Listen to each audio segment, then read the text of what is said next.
This conference will now be recorded. Order the regular town council meeting of September 10th, 2024 for the town of Surfside Beach. We're going to start with an invocation offered by Pastor John Schaefer of Discover Church. Thank you, Mayor. Thanks, Council.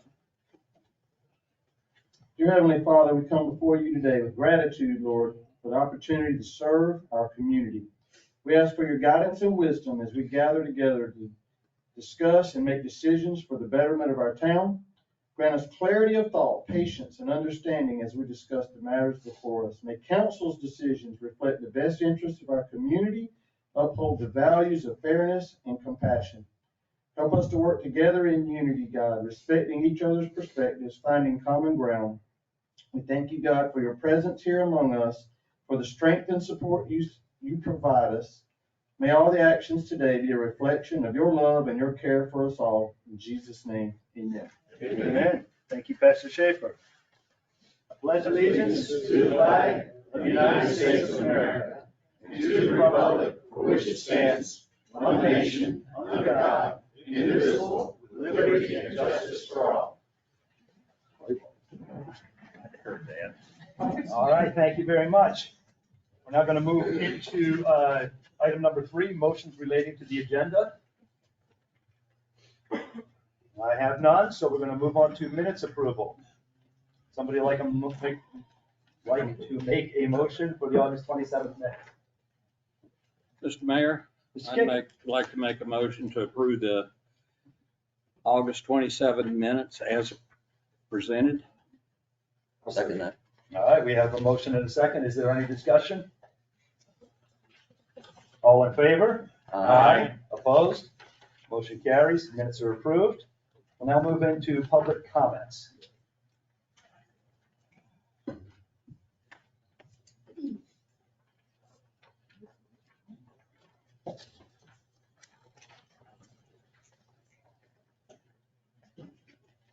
Hello, Mayor and Council. I'm Paul Holder, 518 15th Avenue North. I came up here tonight about the Firehouse Memorial plaque that's for Tom Anderson. Tom is my brother-in-law, my wife's brother, and he died in a line of duty here on January 21st, 2002. So it's coming up on 24 years, 23 years. And Tom died while he had a fire hose in his hand, fighting a fire that was set here in Surfside. And he had a heart attack, but he did die in line of duty. And for 2 years now, we've been talking about doing something about this. And that's a long time. For 2 years it's been going on. And I hope that tonight we can come to agreement and have some agreement, because my family and the whole Tom's family all would really appreciate it. So thank you. Thank you, Mr. Holder. Do we have any other public comments? All right, we're going to move into the communications. We've got a slight delay for our attorney, so I'm going to resequence these things a little bit, and I'm going to move item D, recognition of firefighter, Chief Nelson, to the front of the list here.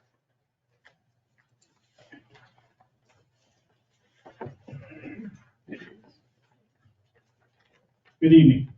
Tonight, I would like to honor members of our department that were actually working several calls. We had 2 cardiac arrests just last week. Both of them became saves. This month was part of our CPR training, and due to that, our volunteer crew saved an individual and our career crew saved an individual. And in order for that, we'd like to give out the Phoenix Award to each of these members. And then I will talk about what those situations were. If I can get Tom Bosferino to please arrive up here, Donald Latham, and Kristen Shoemaker, please.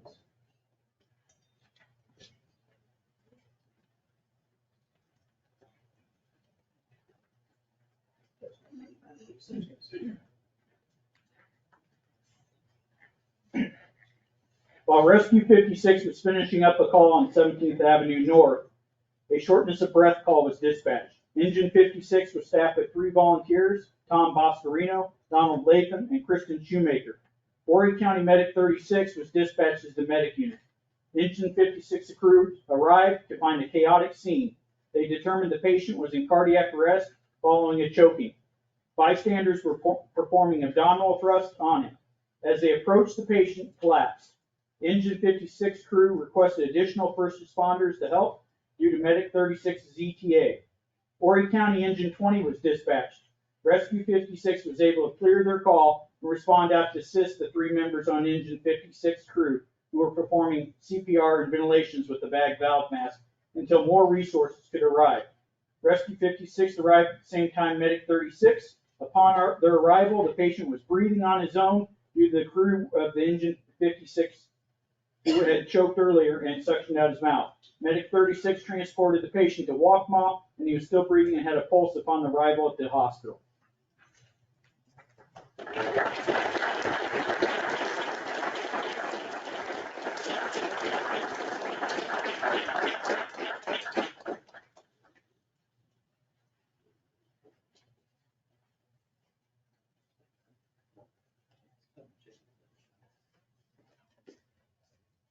You can sit, Tom, and stay up here. If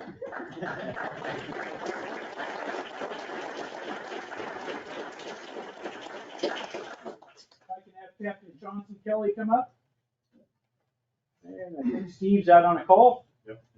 And Tom Boscarino, officers Robert Dale and Robert Kosis. I probably butchered his name. They're on call, so okay.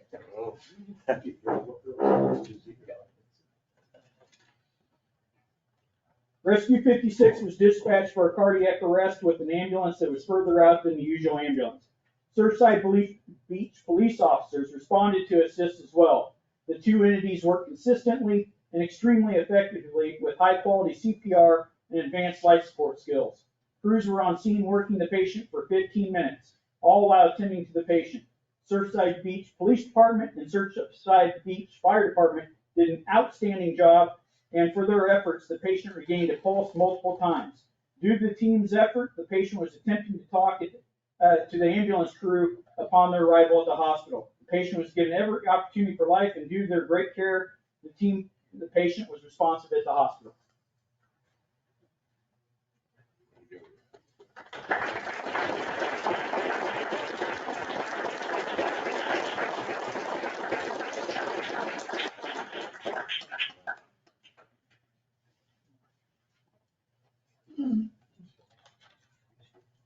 Thank you so much, sir.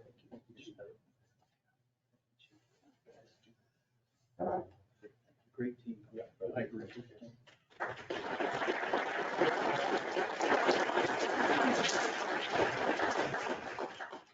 All right, thank you, Chief Nelson, and thanks to all of our public safety personnel. And obviously, they're out doing their stuff right now because we just missed 3 of them in a few minutes that are out on call. So very well deserved recognition. I'm going to move into item 6A now, the Proclamation of Constitution Week. And as I do this, I want to make a couple comments first. I've done a few proclamations in this last year, and to me personally, this one's the most meaningful. As a nation, I believe we need to understand and value this document. I'm not going to give a history of the Constitution, but just a little food for thought. Go back 237 years, I think it was. The colonies, the United States, had just been formed and had just defeated the greatest empire in the world. And they worked to set up a government, and they chose to put limits on the government, very strict limits. And that's not typical for people in power. I personally believe the U.S. Constitution is a gift from God. Unfortunately, since then, a lot of our government activity, in my opinion, especially at the federal level, is not constitutional. But I don't want to be too condemning. Even at our little town level, it's very easy to fall into like a power trap and try to think you've got a little more power than you should have. So I'm going to encourage each of us to actually read the Constitution up to and through Constitution Week. And the original version is only about 10 pages. The amendments make it longer, but you can get the gist from those first 10 pages. So I just want you to think about this and encourage you to consider what it means for this nation, for you and your family. With that, Proclamation 24-143, Constitution Week, September 17th through 23rd, 2024. Whereas September 17th, 2024 marks the 237th anniversary of the drafting of the Constitution of the United States of America by the Constitutional Convention, and whereas it is fitting and proper to accord official recognition to this magnificent document and its memorable anniversary, and to the patriotic celebrations that will commemorate the occasion, and whereas Public Law 915 guarantees issuing a yearly proclamation by the President of the United States of America designating September 17th through 23rd as Constitution Week. Now therefore, I, Robert Kraus, by the authority vested in me as mayor of the town of Surfside Beach, South Carolina, do hereby proclaim the week of September 17th through 23rd, 2024 as Constitution Week. And further, ask the town of Surfside Beach citizens to reaffirm the ideals held by the authors and the framers of the Constitution as written in 1787 by vigilantly protecting the freedoms guaranteed to all citizens through this guardian of our liberties, remembering that lost rights may never be regained. Be it so proclaimed this 10th day of September, 2024. All right, thank you. We're now going to move into item 6B, Planning Commission update. And Administrator Vincent is out today, so Director Garrison is just going to give us a very brief update. Good evening, everyone. The Planning Commission update, we took the language that Councilor Fallon brought to you all a couple of months ago regarding derelict vehicles had to be in an enclosed structure. We reviewed it, we discussed it, and compared it to Chapter 7, and that we realized that Chapter 7 trumps it, so we're working on language. I actually met with Councilor Fallon this week to work on the language. So we should have that through Planning Commission and back to you all in the next couple of months. And then we got an answer on our moratorium that we brought up to Planning Commission and discussed before. There were some questions that were raised at the last council meeting, but we'll be discussing that later on in the meeting. Thank you. All right, thank you very much. Is there, before you go, is there any questions for Director Garrison? Okay, thank you. Understood. Okay, we're now going to move into pure restaurant status, and again, we're going to have our attorney, Mr. Bouchette, speak to the lease questions. There's been some discussion about whether the Surf Diner should be paying rent already, and that's the main topic that we want to cover. Thank you, Mr. Mayor. This is, I believe Jerry added this to the agenda based on some questions from council, so I'll be happy to answer any questions. But basically, in looking back at the lease with Surf Diner that was done back in 2020, essentially, as I see it, the problem is with the way the demised premises is defined. That's paragraph 1, section B. I believe Mr. Howard has taken the position that the lease commencement date starts when the CO is issued for his particular unit, that is the restaurant building itself. And the section B on page 3, that's paragraph 2, B, references that the commencement date begins in the month following the issuance of a certificate of occupancy for the demised premises. Now, I suspect that probably the intention was when the pier got a CO, is probably what was the intention. However, I think it's a fairly strong position that when it says for the demised premises is defined pretty extensively in paragraph 1, section B, in which it says, it goes the square footage being approximately 3,300 square feet. The new demised premises is to be an incorporated part of the new Surfside Beach Pier. So the way it's defined seems to be specifically pointing to his restaurant space itself as opposed to the pier in general. And like I say, that may not have been the intention, but the reference to when a CO is obtained is tied to his particular building. And even though we might could argue that there's, that's clearly not functional, or that clearly wasn't the intent, if it's not due, if that's not the case, there's no other place that you can read into it. In other words, sometimes in a contract you can say, well, that's clearly not the case because there's another paragraph that says it should start here or something like that.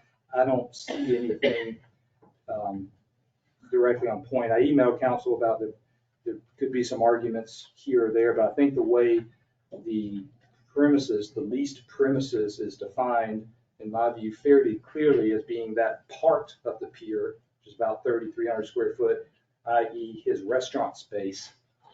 When you start tying it to the leased premises, that seems to be fairly strongly referring to his individual space. My understanding is there's been some communications about how to work this out and get them in there.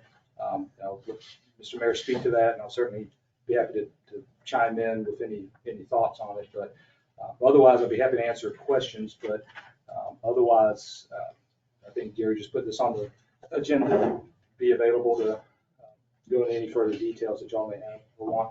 Yeah, I'm reading in, the very beginning of this, in section 1, demised premises, item B, new pier, and it goes right in. The new demised premises is identified as building A, and then, depicted in exhibit B, blah, blah, some drawings. And then, as you said, the next page, where it talks about commencement date, the amended term commencement date as you transition from the old to the new pier. Again, it says, following the issuance of a certificate of occupancy for the demised premises. And if there was any doubt, it says again in parentheses, building A. So I don't see how anybody could read this and think that we have a way to do anything to obtain any rent until building A is complete.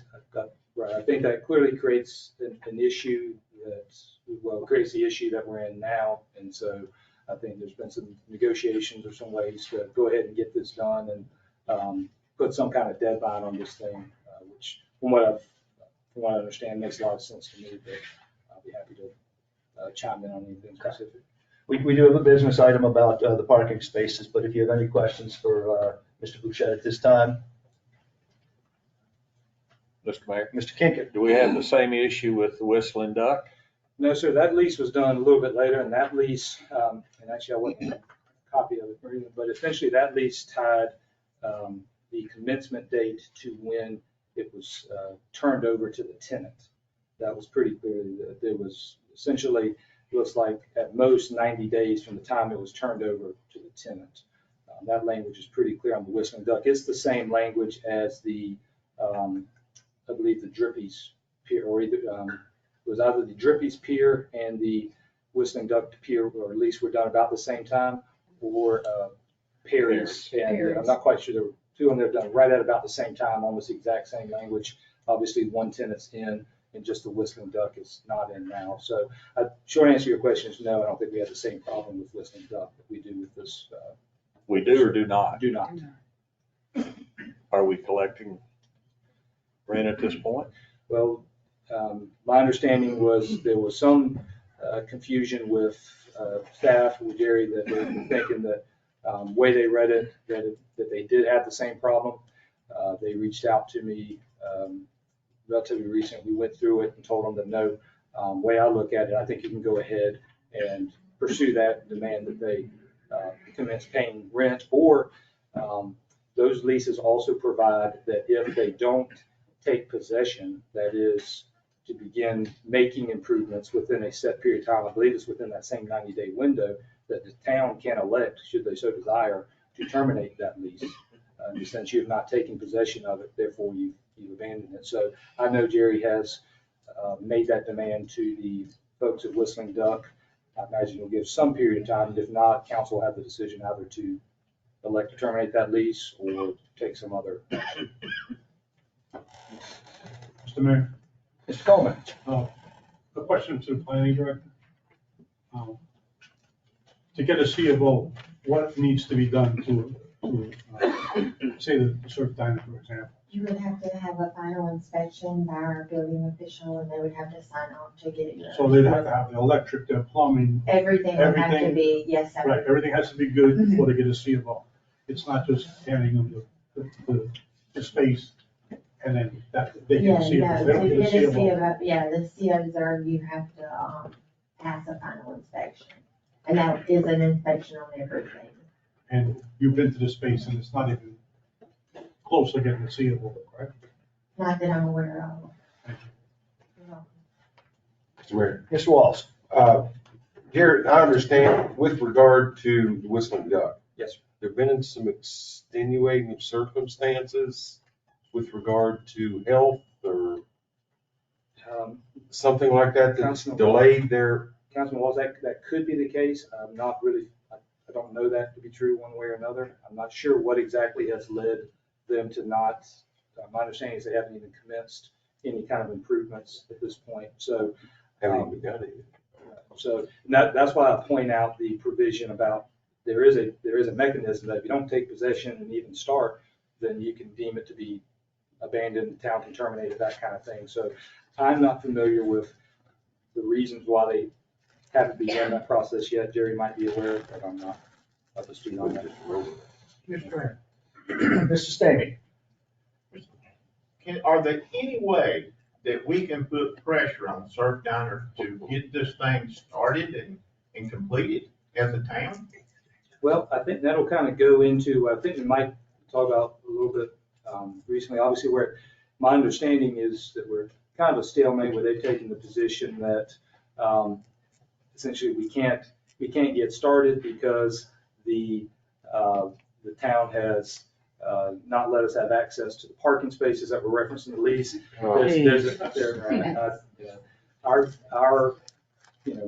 My view on that provision of lease is what we've indicated before, but we are now at the end of the, now at the end of the season, those parking spaces won't be generating the same amount of revenue that it would have been during the last 3 months. So obviously that's a bargaining chip in the extent that we can put a deadline of whatever would be negotiated, 60 days, 90 days, whatever council would deem appropriate or the mayor could negotiate. And that would allow us to have a firm start date, resolve this issue. Again, if we get into contract disputes and you have a lawsuit, then you just go into a long-winded, nothing gets done for a long period of time. But I think that something along those lines would give us an opportunity to at least, get this thing concluded. Yes, but, excuse me, Mr. No, Mayor. you're still on the floor. We didn't take them parking spots back until probably a month and a half ago. So why wasn't they using them parking spaces before that? Well, I have no clue. I mean, That'd be a question for them. that's no reasoning to me Right. that they're saying they've had these parking spots all along. And- Why ain't they been using them? Why ain't they been working? And That's, And Mr. Stamey is, in some cases, I feel like, the practical reality of some contracts allow us to be a little bit more aggressive in our interpretation. But in this one, like I say, I think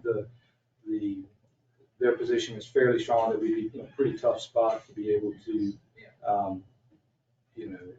either sue for lost rent or compel or terminate the lease or something along those lines. That's just the way the contract's written. Mr. Mayor. Mr. Is there a Walls? good faith position there? I mean, we've already invested $486,000 on our side Yes, as in good faith to this lease that we want them to move out. I mean, my God, we just about paid for the upfit. Yes, sir. Short answer is yes, sir. I think there would be. The problem becomes one of practicality in the sense that if we go in and we say that, listen, we believe that you're essentially, you owe the town however many months it is because you have acted in bad faith. The actions of the parties clearly dictate what we're intended to do. The town's expended money based on your assurances, things along those lines. There is evidence that might very well support a case like that. However, if we choose to go down that road, you almost certainly will not have a resolution one way or another for the next 9 months or so year. So it is a choice of least bad options when you have a situation like this, unfortunately. We'll have a little more discussion when we get to the parking spaces, but Mr. Vincent and Mr. Howard and I did meet a week or so ago. And, you know, he talked about the floor wasn't level when he took the building and he was trying to level it. And actually, things got worse. We've had that discussion before. And then he was working with the town to get all of his permits and that was taking longer. And I'm not defending anything. I'm just telling you that what I heard. But he's ready to go now, and then not having the parking spaces created issues. And then he's going to need more access for large equipment. But the same thing we do when HTC is in there, we just tell Pivot and the police that they're gonna be there. Don't, you know, let them do their jobs. It'll get easier with the season winding down now. So it really behooves us, because we just shoot ourselves in the foot if we drag this out. We want to get them operating. We want to start collecting rent and collecting our H-Tex fees, and it really is probably the best way to go. But we'll discuss that more in the parking spaces issue. Are there any other questions for our attorney, Mr. Bouchette? Thank you, sir. Okay, we're now moving into item 7, discussion, Keep Surfside Beach Beautiful. We're now beginning the second round of our committee presentations. I really appreciate every committee. We had all the regularly meeting committees up here, and now we're going to get into what have you done for us lately, and what are you planning to, what are you planning to do over the next 3 to 6 months? We've done a lot. Okay. Good evening, Mayor, Council, citizens. I'm happy to be here to share an update on Keep Surfside Beach Beautiful activities and initiatives to date, and also what we have planned for the remainder of the year. As always, thank you so much for having us, and thank you for your attention for about the next maybe 5 to 7 minutes. So far this year, you guys, really, it's been an incredible year for Keep Surfside Beach Beautiful. I'm extremely proud of what we've accomplished and excited to share a summary of that with you tonight. What have we done this year so far? We have supported 12 different charities, and before this year is out, I expect that probably to be about 18 or maybe even more. We've recognized 15 Yard of the Month nominees and awarded 5 winners. There's one more still yet to come in October. We've held 5 beach sweeps and we'll host 2 more to close out the 2024 season. So one later this month and then one next month. We repurposed 5 old magazine stands. I'm sorry, you guys are looking through that. So I've given you guys a lot of information in those packets, but I clearly don't have time to go through all of that tonight. So I've summarized it a bit. I hope that's okay. Okay.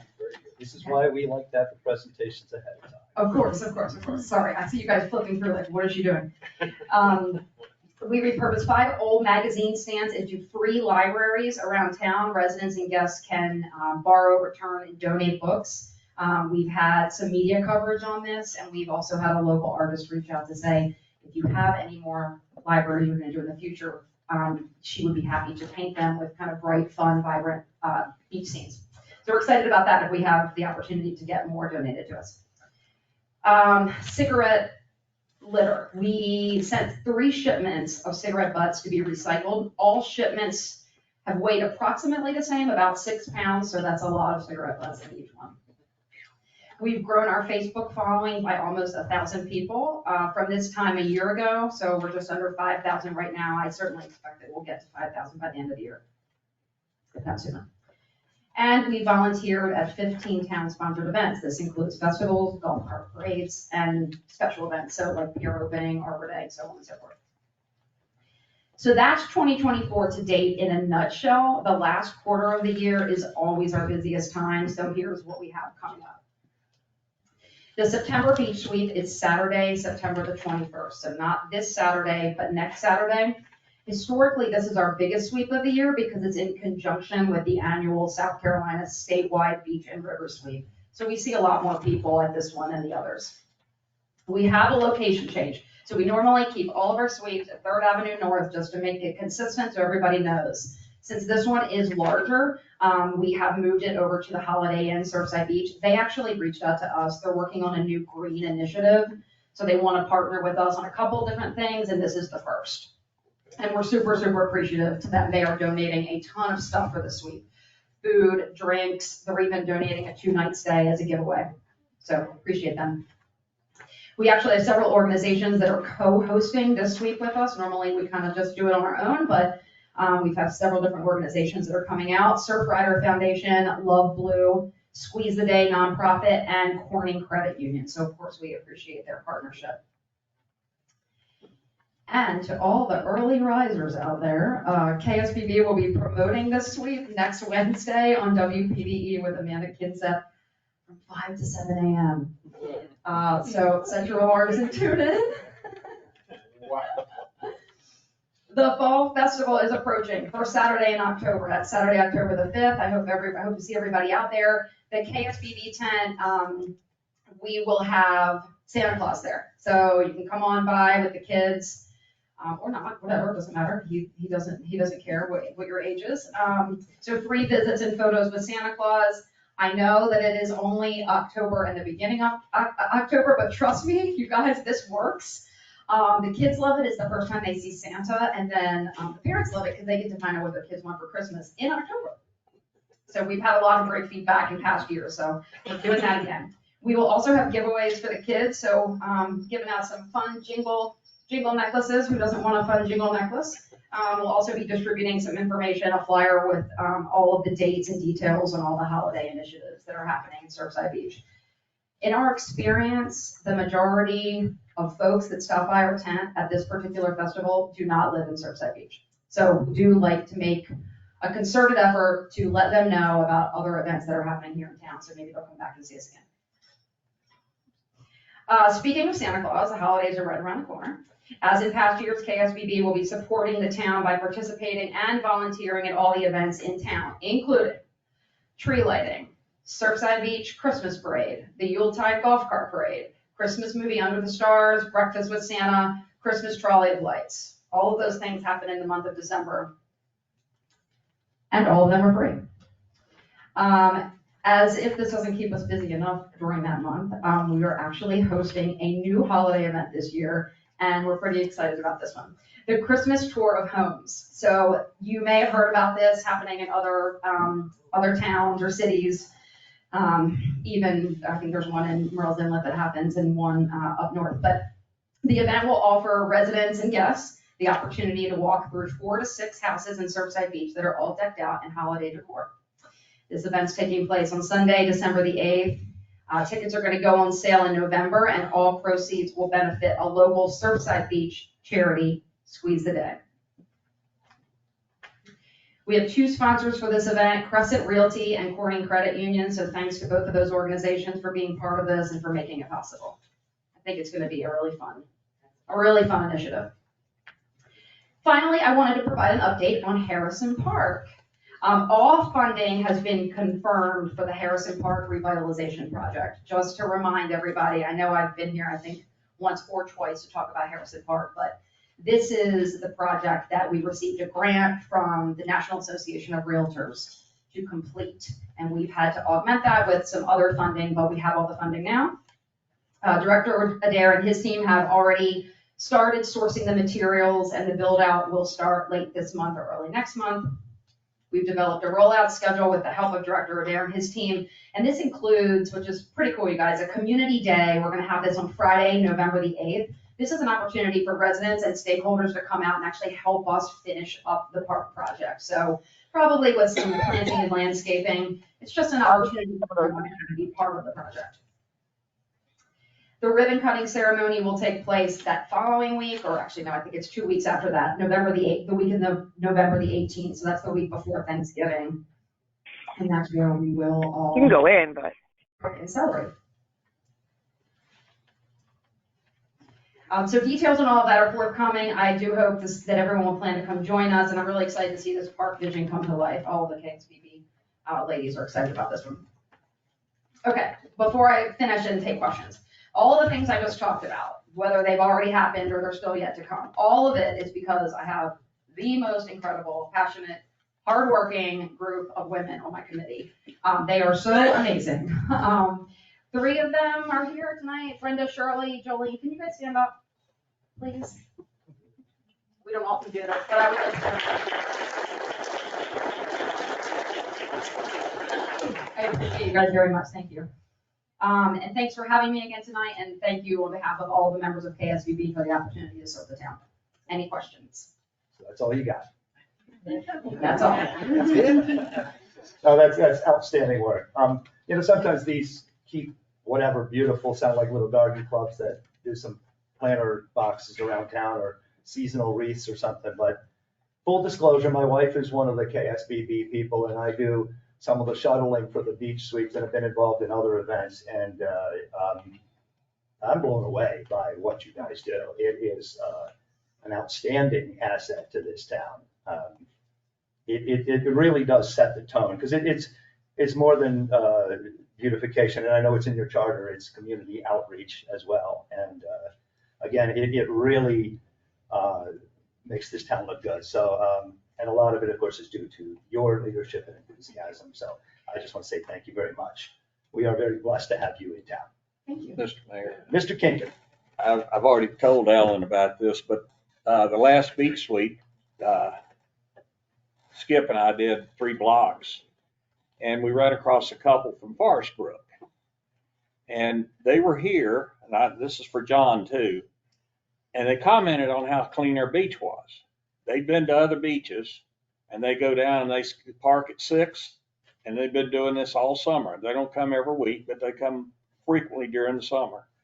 And they couldn't believe we were out there. They thought we had a couple of old men picking up seashells. But when they saw us picking up cigarette butts, they couldn't believe that we had people that would do that. And they were just amazed and so appreciative of how clean our beaches are. That's great. And I told them that John's people do the rate 2 or 3 times a week. I forgot how many times, because I'm not up that early anymore. But, it's just, people really appreciate a clean beach. Absolutely. And we heard the same thing from our neighbors across the street that bring the buses loads in. They're here for a reason. And your people sponsor it, John's people do it.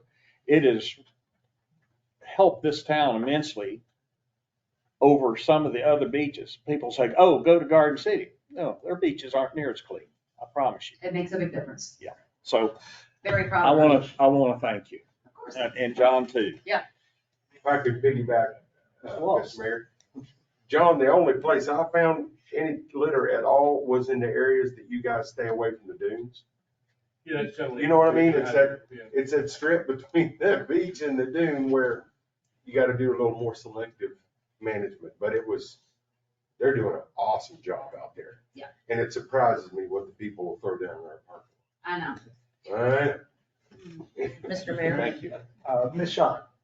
of course, you guys do a great job. Thank you. Without a doubt. My little pet project that I've been working on the side here is our senior citizen center that is located in Surfside. It is not run by Surfside, it is run by Horry County. I'm collecting the information and I soon will have a paper done. But I was just wondering, they were changing directors and they said that Surfside, Keep Surfside Beautiful used to help them. We did. So I just want to get with you offline to get that background information too. Absolutely, yeah. But just an FYI thing, if anybody ever wants to go there, this one, they want to hear from people. They want to sit with people. So that's my game is like, I want to talk like the fire chief and maybe the chief of police and, just to go up there and like you guys, if you could tell me what you've done in the past. Sure. Absolutely. Thanks. Can I ask you? Mhm. Do we still have a senior committee or no? No. Okay, I think, yeah. Okay. Mr. Mayor, Mr. Coleman.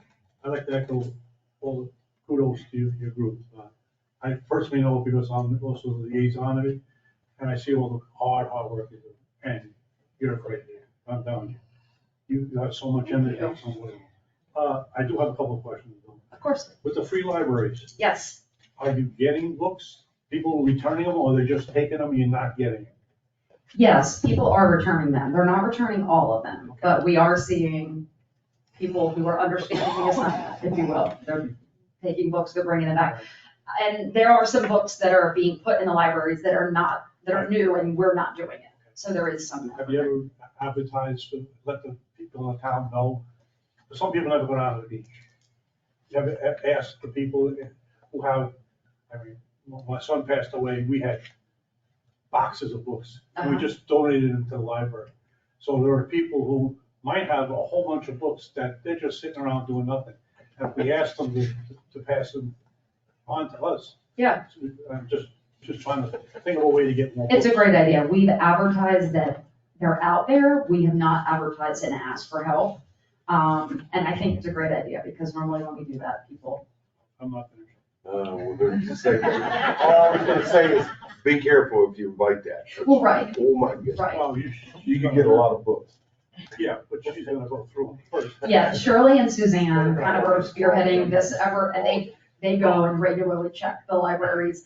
They've actually had to remove a book or two, so they are on it. We are the family beach, after all. Christmas tour of homes? Yes. Is there a set number of people who could only do it? Yes, we are gonna have 100 tickets for sale this year, and First come, first serve, or Yes. lottery, or? first come, first serve tickets will be on sale at Town Hall, so you can go into Town Hall to purchase your tickets by card or cash. And how many tickets are you gonna give out? We're gonna sell 100 tickets, and each ticket will be $25. Okay. All proceeds go back to the charity. And I like the work you're doing at Harrison Park. Thank you. Hate to put you in the spot. No problem. Do you have any ideas where to put that statue we're taking out? That's up for discussion. Deja vu? There is no recommendation where to put it. You asked me this last time, and I turned around and looked at John like this. I think later in the agenda, John is gonna present a decision paper, Director Darrell, is gonna present a decision paper. There are a couple locations in town that we have identified as possible options. That's what I'm looking for. Thank you. I'm done. Anything else? Thank you, Ms. Delaplane. Absolutely, thank you for having me. All right, we're now going to move into,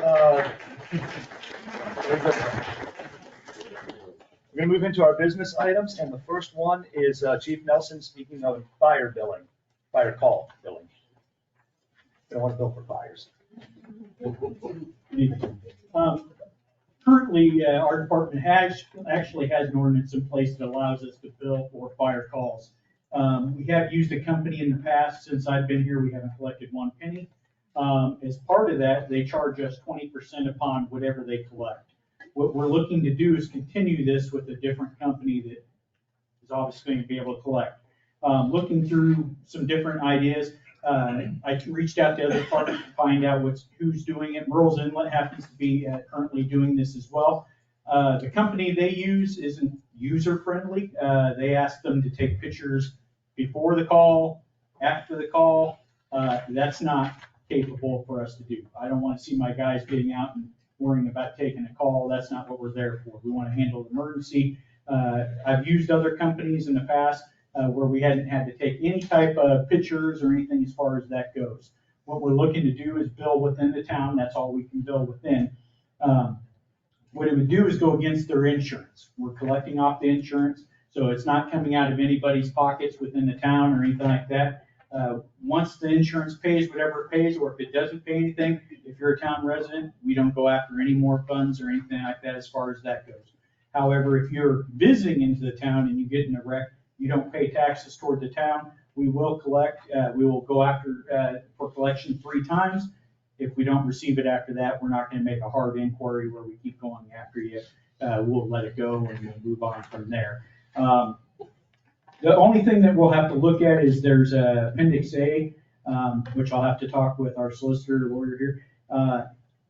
That was specifically set up for the company that we use. The ordinance in place doesn't mention anything about that, so I think we could move forward with something with as far as the ordinance, but we'd have to change Appendix A for whatever company we decide to go with.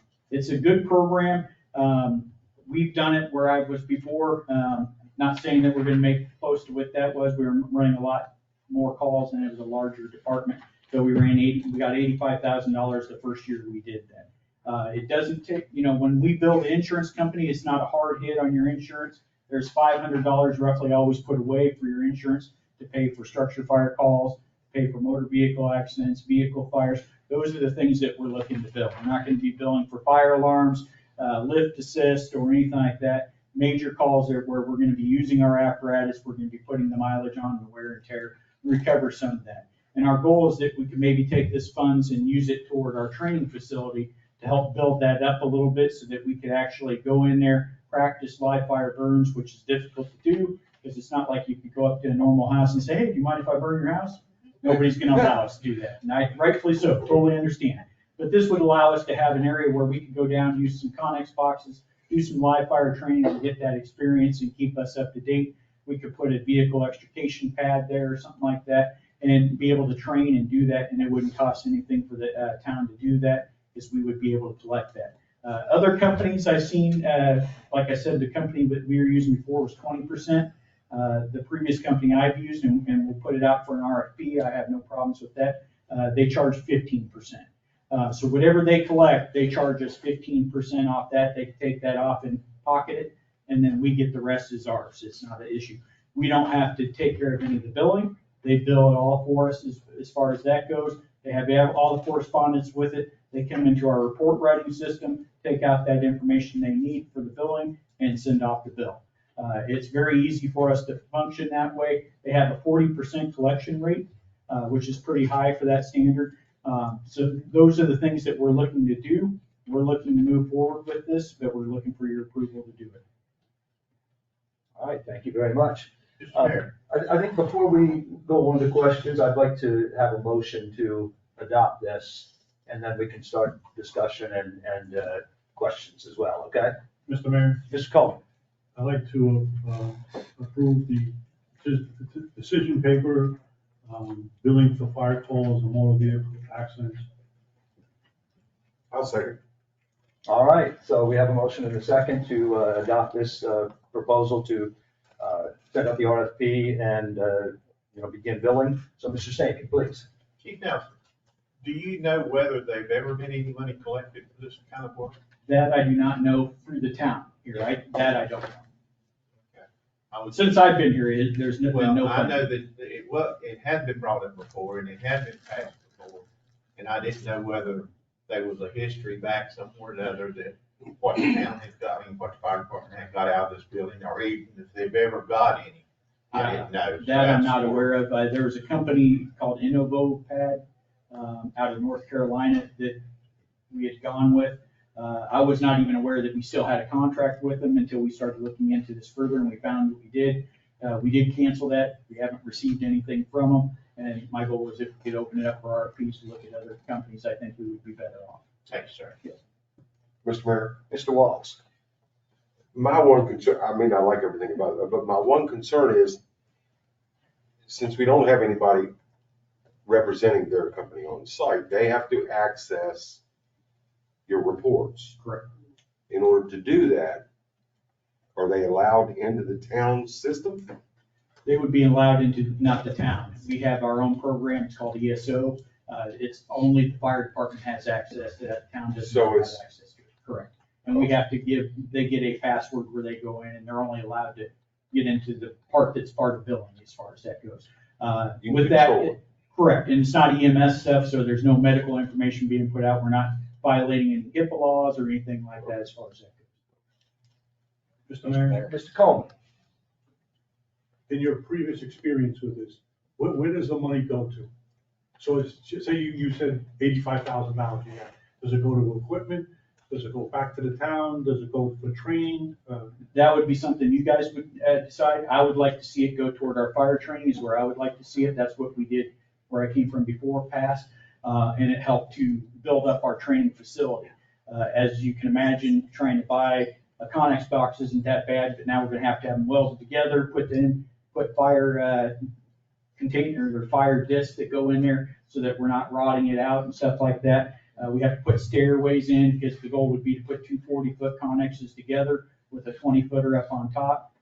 build a concrete pad that we could do our extrication on, that we could clean up easily and stuff like that. Put some lighting system out there and stuff like that. So that's what we'd be looking at doing. And I'm not seeing us make 80,000. My goal would, if we make 20, I'd be happy with that. It's not stuff that we're gonna be able to do right away overnight, but that could be funds that could save up, that we say, you know what, we need 30,000, we'll do it this year and this next year, and we'll purchase and get it done. Thank you. Mr. Mayor, will this require any additional time on as far as your people having to, once they enter it into the system, they're That's it. done? Yep, the only They thing gotta we have do to that do is collect the anyway. insurance on scene, that's it. They have to do that work anyway? Yep. Okay. I just want to make sure we're not adding At paperwork. least the system that I used in previous, that's how it was. The one it seems like Merle's Inlet is using isn't user friendly. Okay, thank you. Okay, so, you said Myrtle's Inlet is doing this. Anybody else in Horry County or? Not that I'm aware of. Okay. And fee schedule would come from the company, they would? Correct. They usually use the Stafford Act, which is any type of, when we have a hurricane come through, this is what you can charge, this is what's allowed, so that you're not gouging people. That's how it comes out. Okay, you said 40% success rate. And, you know, getting to the questions about being in the system and extra work for you guys, I mean, this is what these companies do. Correct. This is their business. This is their business. Okay. I think that's all I've got. Anybody else? All right, so we have a motion to pursue an RFP to begin looking into this. If there's nothing else, Ms. Medina? Mr. Walls? Yes. Mr. Stamey? Yes. Ms. Fallon? Yes. Mr. Kinkin? Yes. Mr. Coleman? Yes. Mr. Kreckler? Yes. Mayor Kraus? Yes, motion carries unanimously. Thank you, chief. Don't go anywhere. Thank you very much. Moving into 8B, the Firehouse Memorial Plaque. I'm pretty excited. We've been discussing some stuff with this. What we kind of came up with is that we have a garden right over here with some seats and trees.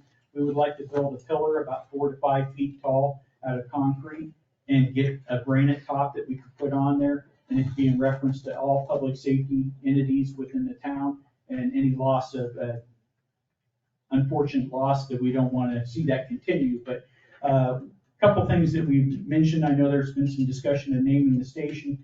Not that we want to see anybody else pass away by any means, but if we name one, where do we go from there to name it if somebody else goes? So that's why we thought if we could build this pillar out there, we have seating that you could sit out there, we could plant some nice flowers around it. It would be a good memorial for anybody, and unfortunately, hopefully, that we don't have to deal with this. If they should pass away, that we could add on to there as well.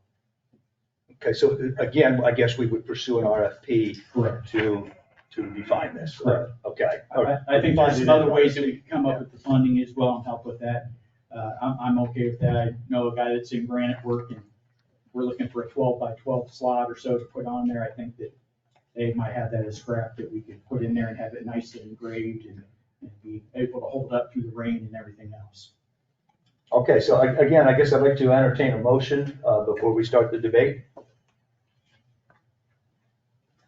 Mr. Mayor. Mr. State. I'd like to change this a little bit. I'd like to make a motion that we still take the first firefighter that fell in this town and name our station after it. So that's the motion I'd like to make instead of this memorial plaque outside of the building for all who has fallen. In saying that, I'll wait through if somebody else second it or not. I want to hear the rest, so I'll second it. All right, we have a motion and a second. We will begin the debate with Mr. Stamey. Yes, with saying what I said, y'all, we discussed this before, and it passed our council at that time to rename the fire station after Tom Anderson, the first firefighter who had failed or died in line of duty here in Surfside. And at that time, when we done it, when we made this motion at that time, all council was aboard. Just so happened that they had a little trouble with one of the pumpers at the station.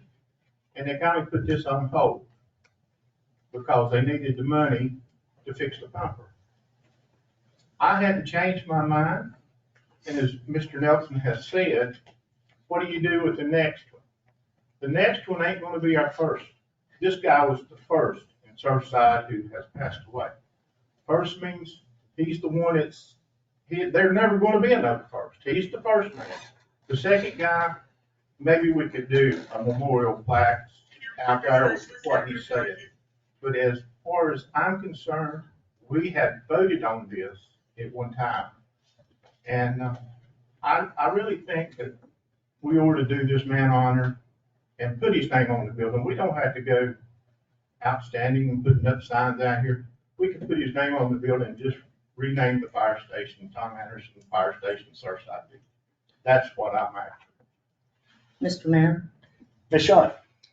And correct me if I'm wrong, Mr. Stamey, when you say it had passed through council, that was the previous council, correct? Yes, ma'am. Okay, I'm just clarifying that. Yes, ma'am. Okay, but I do, especially with tomorrow, I have a very hard time with 9/11 because I was in Washington. And no matter if you're the first or you're the last, we can never say if, it's always when the next man or woman perishes from a first responder situation. I feel, and I've gone to many police departments and fire departments with my past career, especially after 9/11, and the Memorial Park means so much to families, friends, and visitors. It's like a quiet, almost like a little church thing to go and speak. And it's like the brothers and the sisters are there together as they fall. Because like I keep saying, it's not if, it's when. We are going to have 2 and we're going to have 3. And number 2 is no less than number 1 and vice versa. So I really would like to push that we have more memorials where there's a garden setting. So these families and friends can come, whether they moved away and they come back to visit. It's just like going to the Memorial Park. And, you know, I had my father and my brother's names put side by side there. And it makes me feel good to see that. But that's a little area where I can sit and have memories and pray for the families and friends. So I'm for the memorial garden type issue. Mr. Mayor, Mr. Kinka? I was trying to do this from memory. There was 2 proposals, one for this side of the fire station facing 17 that would have his name on it. And then there was going to be a plaque or something on the other side. And if I remember, we approved doing the name on this side facing 17 so that a lot of people would see it. And I'm in favor of doing that because there will be a second, there'll be a third, hopefully not in our lifetime. And when we have the second, we can do what you're proposing right now and then add names as God forbid that they happen. But it's been 22 years and we've only had one. Town's been here since 64. So that's 60 years. We only had one, and I just feel like that naming the fire station would be applicable. It'd be an honor to his family. And we should remember him. Thank you. Mr. Mayor, Mr. Coleman?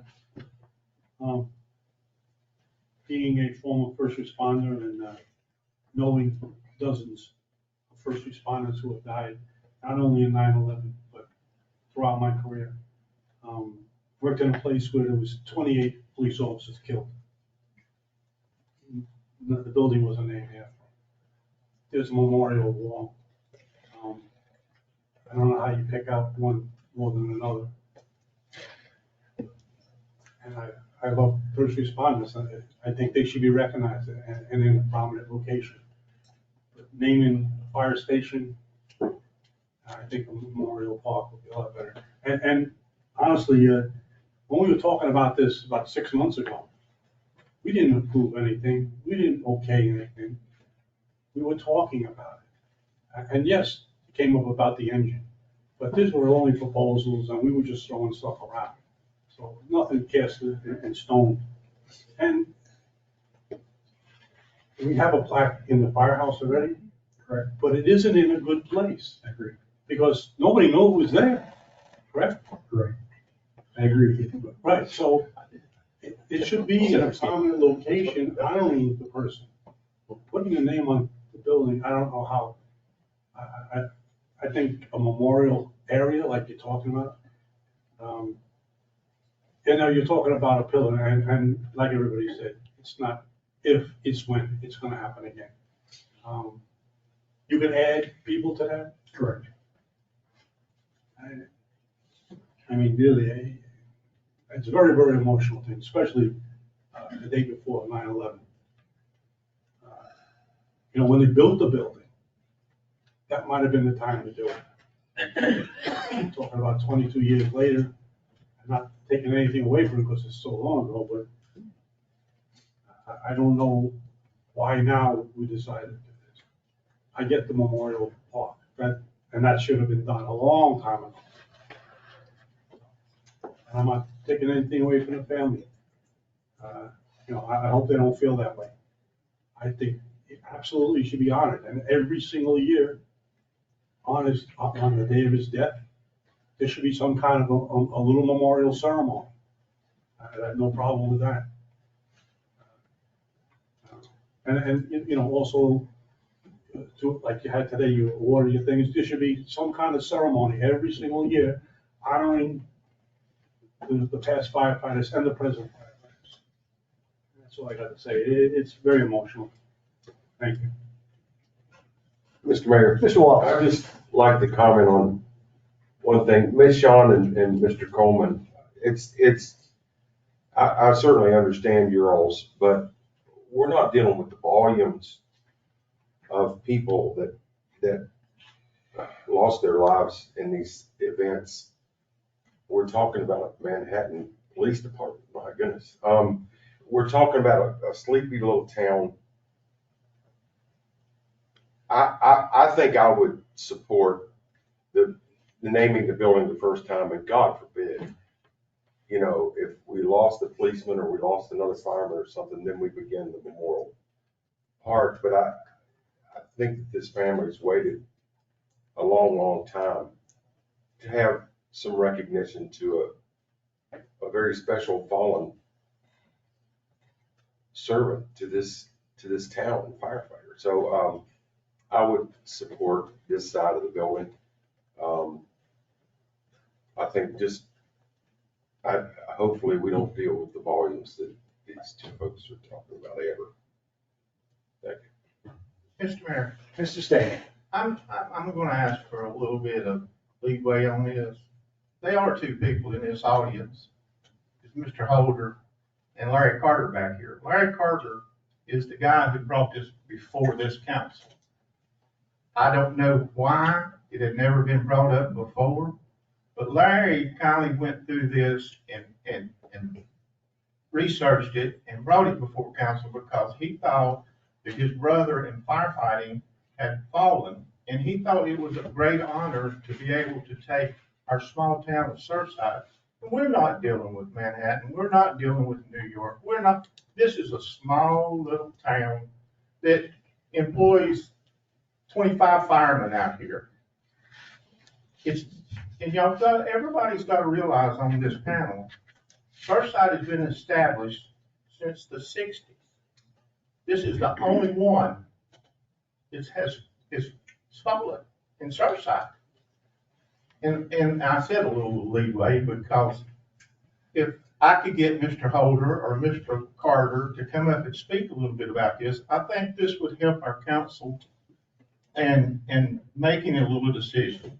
Maybe council don't want to do it, but I personally would like to hear from them and see their thoughts on it.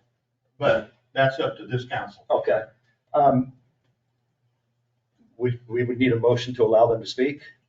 No, you can let. I can just do it? Mhm. Okay. Mr. Holden. Before I do that, I would like to make some comment. I understand this town is not a big town, but these guys don't work in Surfside Beach alone. They're all throughout Horry County and Myrtle Beach, down into Georgetown County even. You guys, the boundaries don't mean anything. So they're not just taking care of our sleepy little town. So we had a call just while we were starting this meeting. Turned out not to be anything too big, I guess, but you know, it's could be 5 minutes away at any point. So I don't, that sleepy town argument doesn't really mean anything. It could happen to anybody, anytime. No, I'm saying, please. I'm saying that these guys are risking their lives. I understand that. Okay, then please keep the comments down. They respond throughout the county, throughout the whole region. So their lives are in danger every time they go out.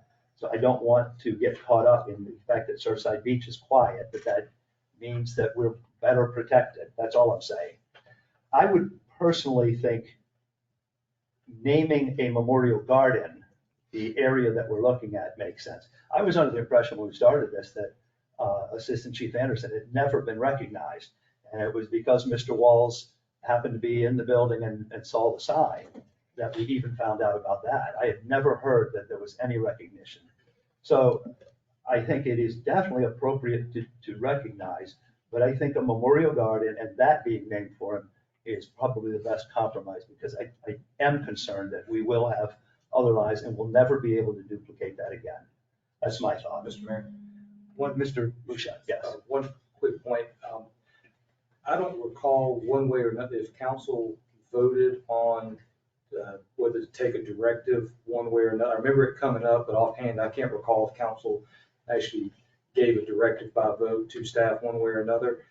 The only thing I would point out would be if they did, and there was a directive, I'd suggest to council that if they want to revisit whatever that decision was, to have a new vote to either continue with the same plan or to change that and make a new directive, whether it be a garden or some other comprehensive memorial. That way you avoid having had a vote and a directive to staff that then just goes in a different direction. But like I said, offhand, I don't recall one way or another if how that was voted on. Okay, so what you're saying is if prior council voted to name the station, we are bound by that. Well, we're not bound. Somebody could certainly, it's not been done yet. Council could certainly revisit that and determine that, no, we don't want to go that route. We want to go another route for a host of reasons.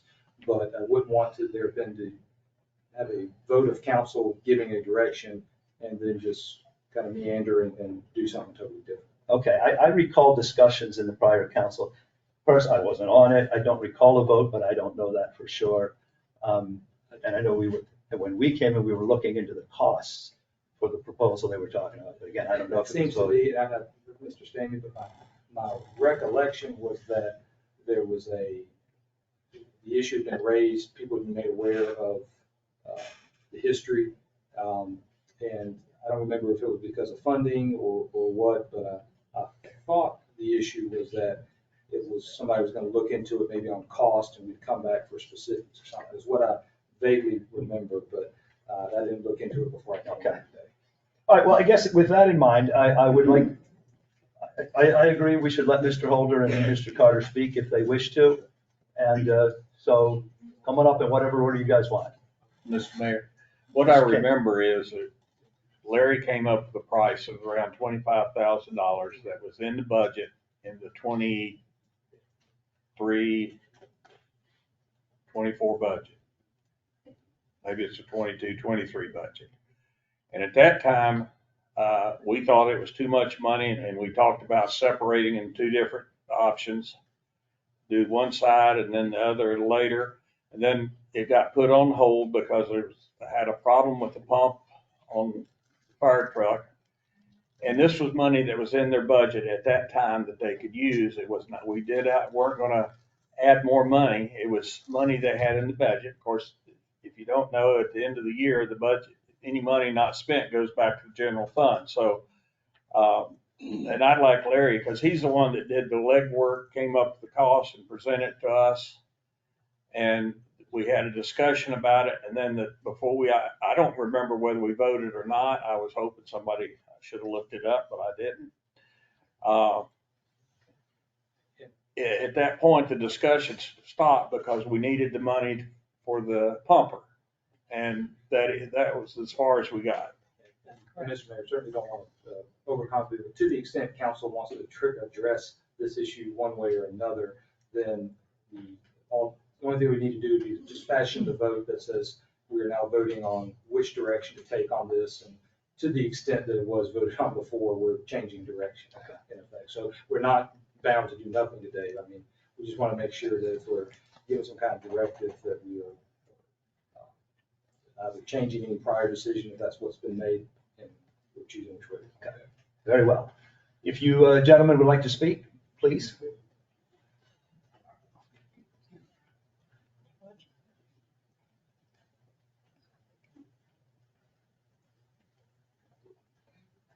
What's your question, Mayor? Mr. Stamey wanted to invite you guys to speak to this issue. Okay. So your thoughts. Okay. As you attended the memorial service today, it was sponsored by Board Up and Vines. This singing ceremony was also done in 2021 in June. At the council meeting in July of 21, I made a presentation with Mayor Hellier, and the council was here. They presented a plaque to the family of the fallen Assistant Chief Tommy Anderson. That was presented by Mayor Hellier. At that point in time, it was balled up when Chief Clemens was hired in September, October of the same year. We discussed it in the fire station in honor of Assistant Chief Tommy Anderson, who gave his life at a structure fire on North Ocean Boulevard. At that point in time, council reviewed some stuff, and we just pushed and kept pushing all the money. And then when it came up, we met with the council. I met with the council again in my office upstairs at the firehouse. Each council member voted or was in favor of naming the firehouse after Assistant Chief Anderson. And all this is in emails. You should have received the emails. I put the engineer drawings in my reports when I was an interim fire chief. You should have got all that. You have an Excel spreadsheet that was broken down for each one of y'all in your request that was brought back in here because there was questions in reference to council, in reference to the tax changing, in reference to the signage on the station. The last proposal we did, it was through Tyson Sign Company, Ms. Debbie Jenkins. It was a sign on the 17 sides because of the footprint of the firehouse. You can come no further out than give or take 15, 20 feet. The actual front striping on the front of the fire station near the bell tower, the flagpole is not even on fire department property. It was explained to me, each parcel in this town is divided up, by each department has their own parcels. And Sabrina Adair gave me a copy of the outline in this footwork I was doing for this project. Fire department has a footprint just off the front bell tower, takes in the Sally Port area, not Sally Port, but the impound yard, and comes back across by the drainage on the other side and comes down the flower bed on the employee parking side and comes across. So it's really not that far outside of that. And there was a setback that we had to do, so we're talking about doing a sign, which all of you should receive engineer drawing. And if you need a copy of them, I'll give them to you. But there was a sign with 2 posts on the front side that was signified because I think one of you two made a comment in reference to if you put a sign on the firehouse on the Poplar Street side, you'd have to be at a distance to be able to see the sign. So we talked about doing 2 posts and a sign recognizing the firehouse as the Thomas C. Anderson Surfside Beach Firehouse. On the 17 side, we couldn't put no signs because there was no room out there because of the footprint and the property line for the fire department. My proposal was putting a sign out near 17, so when we had people coming in for classes or anything else, you could see this was the fire station because of the distance of the firehouse with the store and the old town hall and this and the other being there. But then we found out when I was doing the proposal, we could put a sign out there. So the only place to really truly put a sign at the firehouse on the 17 side was on the actual fire station. Poplar Street side, 2 posts and a sign. All this was returned to you guys after request, I think, from Mr. Coleman, correct me if I'm wrong. And I brought back in and presented an Excel spreadsheet, breakdown everything, cost, labor, and everything. If you just did the sign, if you just did the bill on the naming of the firehouse on the 17 side, all this was presented in the time frame after November of 23. and it was presented to you, you should have copies of it somewhere. Mr. Mayor, Mr. Staley. Larry, at that time, do you feel that the whole council was on board with doing this? The only thing at that time was the cost. Is that not the way you remember it, or if I'm just remembering it wrong? In September and October, and I have my emails and my files, that I had meetings with the old council. All 7 members were in favor of it at that point in time. With the new election, 4 of those were replaced. And at that point in time, it was brought back up again about getting, when I made my proposal, then it was wanted a breakdown of everything. And I didn't come here to speak tonight, so I don't have all my documentation in front of me, but I do have it. And with that being said, I mean, and not being disrespectful, because Ms. Johnson knows I love her to death.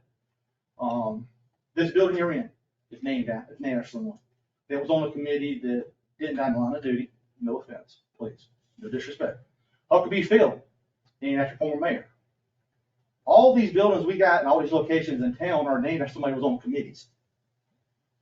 The only thing I requested was to recommend to name a fire station after someone who died in the line of duty. I understand that some departments have larger numbers, you have a larger fatality rate or line of duty deaths. I understand that. But with this being Surfside Beach, 2 square miles, you're limited to the firefighters and personnel you had in the past. And for a public safety, whether it was a police officer or firefighter, I would have stood up either way. But for it to be for this town to be birthed 60 years and had 1 firefighter, 1 employee death in 60 years, and looking at we shouldn't even be talking about the next death. We should be talking about preventing the next death, not what we're going to name the next death, with all due respect. And please tell me if I'm out of line. But we should be focused on the one individual that gave his life for this town. And not only in my presentation I did in July of 21, not only did I say, but he was not only just the assistant chief, he was an instructor for State Fire Academy. He was the training officer for this town. I mean, he touched so many people in his career with being a training officer, training the firefighters in the borders of Surfside Beach, Erie County, and this state. And all of you know, whenever firefighters move up in promotions and so forth and all that, they go elsewhere. There's people over this United States right now that can be trained by Assistant Chief Tom Anderson. Who knows? I mean, who knows how many lives he actually touched or how many people, and all that started right here. Right back here. Thank you, sir. Thank you, Derek. I just want to have one additional comment. I thank you for the attention this got, okay? And the family appreciates that. But Tom did reach out throughout the state. He was constantly asked to go to training in other areas because he was sought after as a trainer.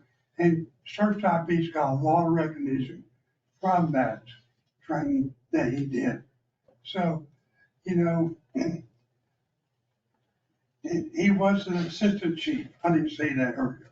He was the assistant chief. And I'm thinking, that's probably it. And I would like to add one thing too. I know y'all keep talking about a plaque at the firehouse. Miss Essie, I can't remember what her last name is. She did a small plaque with a little photo of it. Was not done by the town or by the fire department. It was done by a volunteer of the department. The only plaque I know of in that firehouse with his name on it. And then there was another large white panel that was in the training room when I left here, when I resigned in May. And there was a picture there that was given to us by Board Up. Now, one thing with all due respect is that, Mayor, you were there today, along with David Nelson. Board Up and Vine's group acknowledged 5 fallen first responders in Erie County. 5. It's an outside organization, not the town government in which he was employed by, acknowledging him.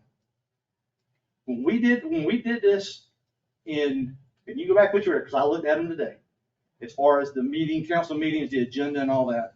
The last time this was done was in 2021. And that's when Board Up did the honoring with a plaque and all at the Pelicans Field. And then I got an invite to go to Board Up and Vines. I attended that today and spoke. It's not something that's being recognized by this town for Assistant Chief Anderson unless it's initiated by another organization. Mr. Mayor. All right, thank you. Well, we have a plaque here that has his badge and the information on it. I'll give it to you, Mayor. All right, thank you. I'm gonna give it to you. Okay. Larry, you can select it, just.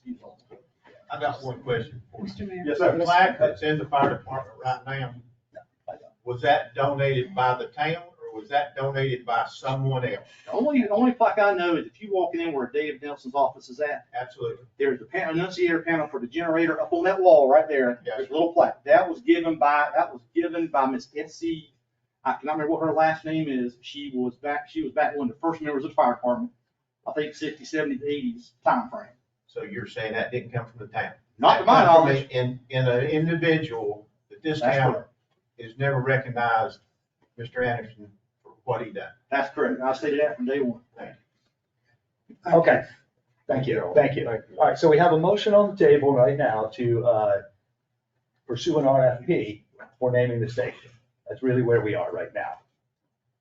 So, I'm gonna make one other point. Mr. Carter brought up some valid points about names of things in this town. We do have Martin Field and Huckabee Park and the Johnson Civic Center that we're in. I think they're more than committee members. I think they're mostly mayors and they also, I believe, some of those things included donations. So it's more than just being a committee member. However, the precedent is set that we have named facilities. And with that respect, that changes my perspective. We could name a facility. I don't really have an objection to it. It could be for meritorious service, death in the line of duty, anything like that. So I'm just taking that into consideration as we speak. Are there any other questions, comments? Yes. Mr. Coleman? I don't understand, see, when we first heard about this, and I didn't know, he was recognized, he wasn't recognized. I don't know why, I know Larry Carter was in the fire department for 10, 12 years. Why 10, 12 years ago this wasn't done, but it was. The problem I have is that it just seemed like they changed their patch and they wanted to get it up on the building. Now, that might be the only reason, but that's what they presented to us. They presented to name the building on one side, on the other side, or one sign over here, another side, freestanding sign, another side. It was like, let's just write a check. I have no problem naming the building after the man. But it just seemed like it was a roundabout way to get new stuff on the firehouse. All right. So I honestly don't have a problem naming the place after, but how we're gonna vote to name the place, and then we're gonna get later on what exactly, how we're gonna do it. Is that? We through the RFP process, we will direct Administrator Vincent to prepare an RFP, including all the details of the package that would be in there. So It'll be what itemized amount of list. signage, I think that's what I'm gonna require. Mr. Mayor, Mr. Kinkin? in effort to save money, we took the patch out of it was just gonna be his name. The big cost was doing the patch, which is around, and we took that out to save money. So the patch isn't part of it. Well, nothing's part of it now. Well, We're now directing the administration to pursue an RFP and define the package. That's really where we are now. Okay. So, Mr. Mayor, Mr. Creckwell? this is for Mr. Bichette. If we pass this and we find later that we did pass it before, it really won't make any difference then, will it? Council can do a few things. One, it could decide if it wanted to, now it could take up a motion to decide definitively which way it wanted to go, whether it be that we certainly want to name the building, or we certainly do not want to name the building. We want to have more of a comprehensive memorial of some kind. If it decided it definitely did want to have the signage, then following that, you could direct the administrator to put out an RFP and get the finances together and that kind of thing. Or council can simply direct the administrators, put out an RFP to get estimates for how much it'll cost and sort of fill in those details. And upon getting that, then council could decide at that point, knowing how much it might cost and that kind of thing, make a decision whether or not to go ahead and name the building and engage whoever the hot bidder was. And that kind of thing. And the motion that we have on the table basically does that, right? As I understand it, the motion on the table is basically the latter of the two, which is strictly to put out an RFP under the parameters we talked about. We'll see how much it costs, and then council will come back and make an affirmative decision, one way or another, that they do in fact either want to name the building or go another route, and then they'll have the bids in place to make that decision. Well, but right now, the motion says to name the building. That's Correct. it. Yeah. So, That's so, it. yeah, so that is the one we're pursuing. So Yeah, the RFP hasn't Okay. come in yet. It was just, I Well, want to rename the building. I believe that I said I was asking for a motion for an RFP Right, but to Mr. come up with more, Stamey. and he said, I'm okay with that, except I want it to be named the building. Oh. That's how I heard it. Okay. Mr. Mayor, I made the motion to, if we would, to rename the fire station after Tom Anderson, is the way I stated it to start with, is to rename the building. I didn't say nothing about an RFP. I was on the vote of this council. We can come back or make another motion, we can amend it, whatever you want to do.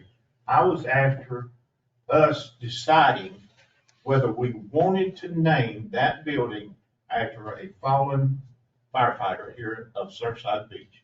That's what I was wanting. No, I agree with that. Yes, sir. I was the one that said RFP I at the did not beginning. hear the RFP, sir. Okay, you said you were okay with it. Actually, an RFP, I think, gets you more. Okay, that's what I'm saying. That's just I'm fine with So that. if I might make a suggestion, Please. it seemed like what Mr. is wanting is really both to happen, that there would be a affirmative decision on whether to name the building after the fallen firefighter, and thereafter pursue an RFP to Yes, get sir. us some costs, that Yes, sort of thing. So I Thank believe that's.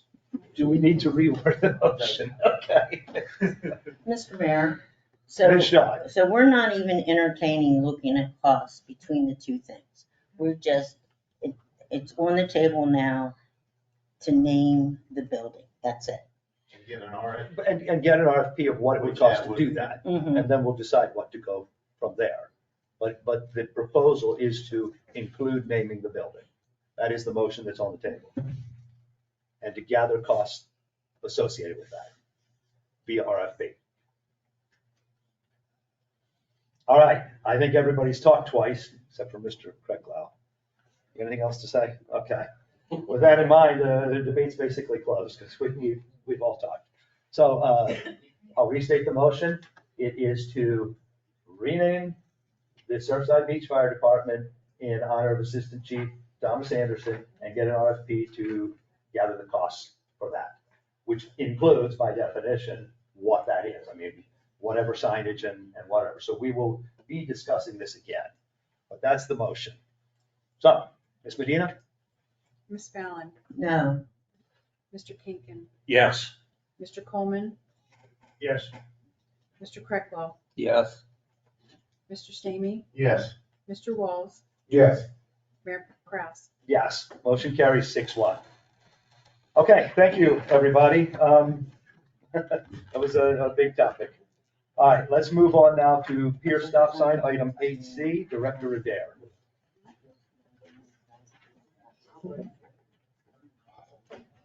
Good evening, Mayor and Council and citizens.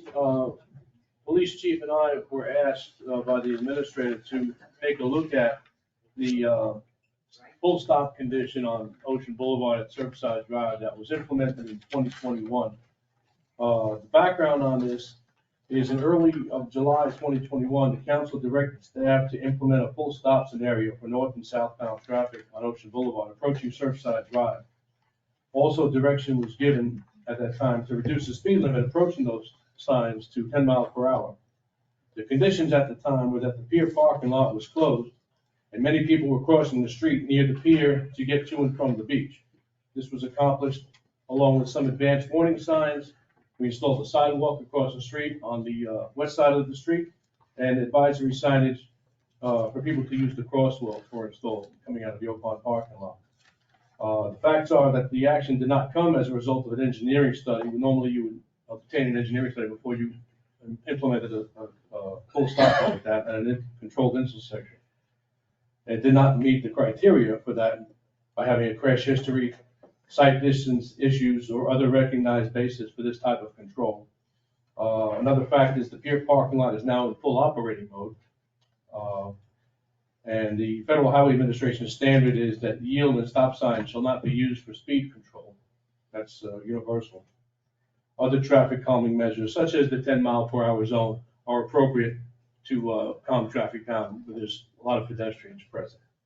Chief Davis and I agree that cars exiting the pier parking lot are already in the intersection crosswalk pretty much by the time they straighten their car out on Ocean Boulevard. And this prevents a driver from effectively stopping at this stop sign. And since we are putting vehicles in an unmanageable situation, a change to this arrangement is probably necessary. Our recommendation is, and I have some documentation I want to hand out to everybody, because a lot of these opinions are based on national guidance, Federal Highway Administration, various state DOTs, national associations of traffic engineers. That's what we base our opinions on. Since there's not a history of wrecks at this intersection, and there's our opinion that the stop signs should be replaced with either yield to pedestrian and crosswalk signs, or just remove the controls altogether. I also have some suggestions in this package. There's an opportunity for some traffic calming measures in addition to what we have already. Some items known as speed cushions, which will slow traffic down on the block, almost like a rubber mat that brings people, slow them down, and perhaps some fencing to prevent people from crossing mid-block. But I'm going to hand some literature out, which you don't really need to go through all of it right now. But I'd appreciate it if you just take a look at it at your leisure. It talks about some of the conditions. Here's two for you guys. Thank you. Here's two for you guys. Thank you. Let me just read down this. Basically, you don't have to read through all the documents this minute, but the first couple of documents talk about conditions in which you would close a street altogether. It's been brought up a few times that maybe we should just close the block. It's important before you make a decision like that to understand that the functional classification of roadways in the town, you have a series of local roads in town, all the side streets where your homes are probably located on, and they feed into what's known as collector streets. You take Ocean Boulevard, Hollywood Drive, probably Poplar, 5th North, 16th North, Melody, 10th South. Those are collector roads. They collect the traffic from the local roads, and they feed them to and from arterials such as Highway 17. And of course, and even further beyond that to high-speed facilities like 31, perhaps. It is really not done that you close a collector road for these types of circumstances, because you force that traffic problem, that traffic volume and condition, several hundred cars an hour could be, you're forcing it onto another road, a local road that isn't designed to handle that. It is less equipped to handle that than the collector road is. So any suggestion that we close the road, I would not be in favor of. The rest of the documents after the first couple you have there, and I have in there the document, which is the state law on closing roads. You really have to do it through the courts. So the first three documents have to do with closing roads. The ones after that have to do with traffic calming measures. Now, the best practice is for traffic calming, some people install raised crosswalks, similar to what we did on Surfside Drive. That probably isn't appropriate for Ocean Boulevard. But you have raised intersections, you have speed cushions, and I put a little photo in there of what a speed cushion might look like. Sort of like a very gradual speed hump, only a couple inches. It doesn't really jar you like the big speed humps do. But if you look on the very last page, I have a little image that I put down where if you put some selective fencing on the curb line on the west side of the street to prevent people from crossing where you don't want them to cross, and you put a series of sets of these speed cushions in there, I think it would be good for the pedestrian public. And so the police chief and I feel that the combination of these traffic calming measures, it's a very narrow road to begin with. You don't have room to put like a center median.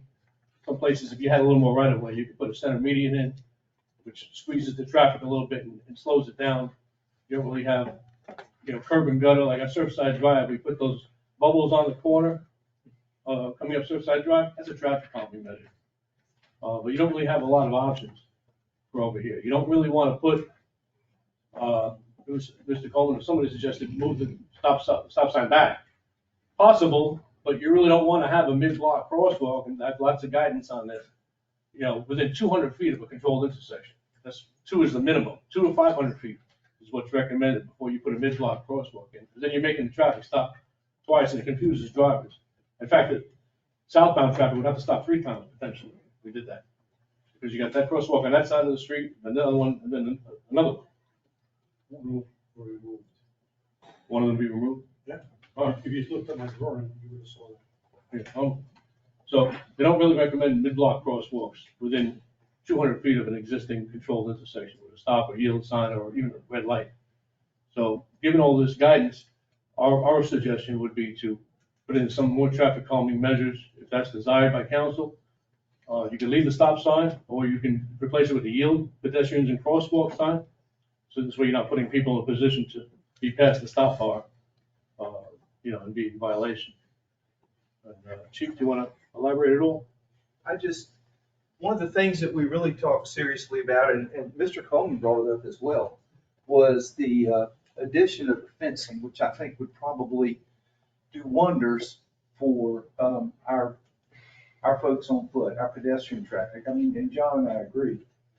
One of the issues that we have is the folks are not using the crosswalk on the southernmost area. They're just running out in the road from the parking lot itself. And that does create havoc, especially when folks are trying to pull out there at the stop sign. It is absolutely, we were down there for probably an hour and 10 minutes.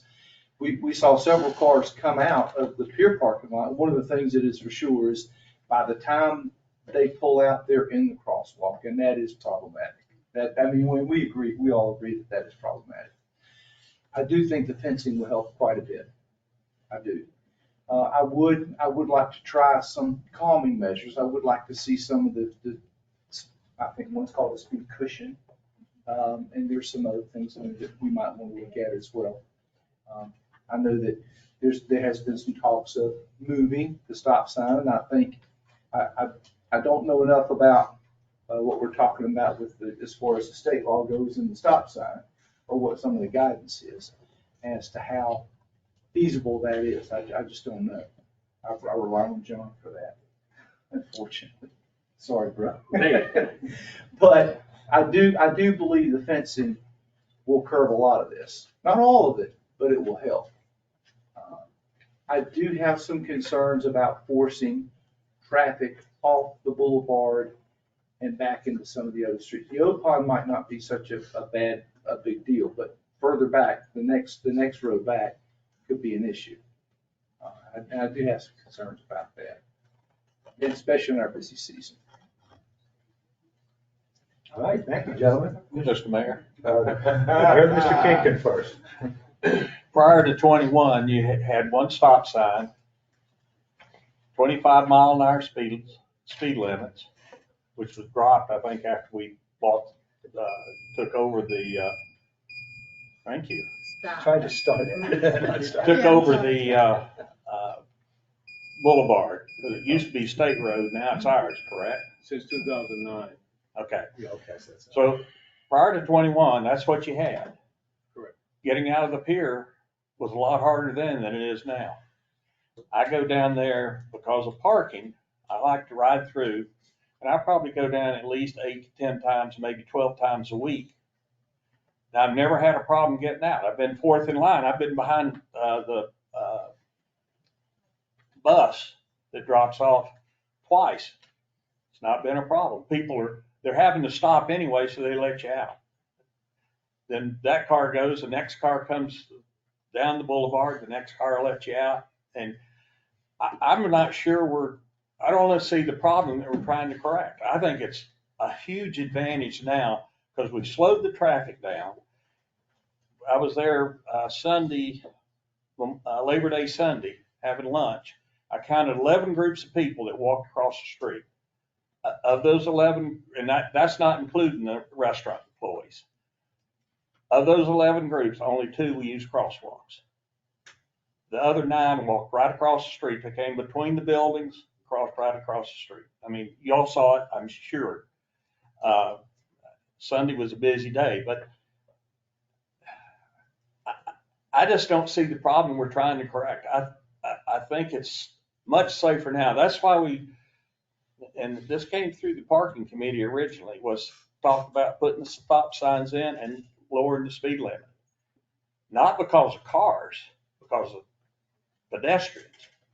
That was the issue that we were trying to correct, was the pedestrians, because they do just walk across the street.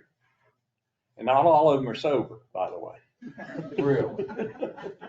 So that's where we were. And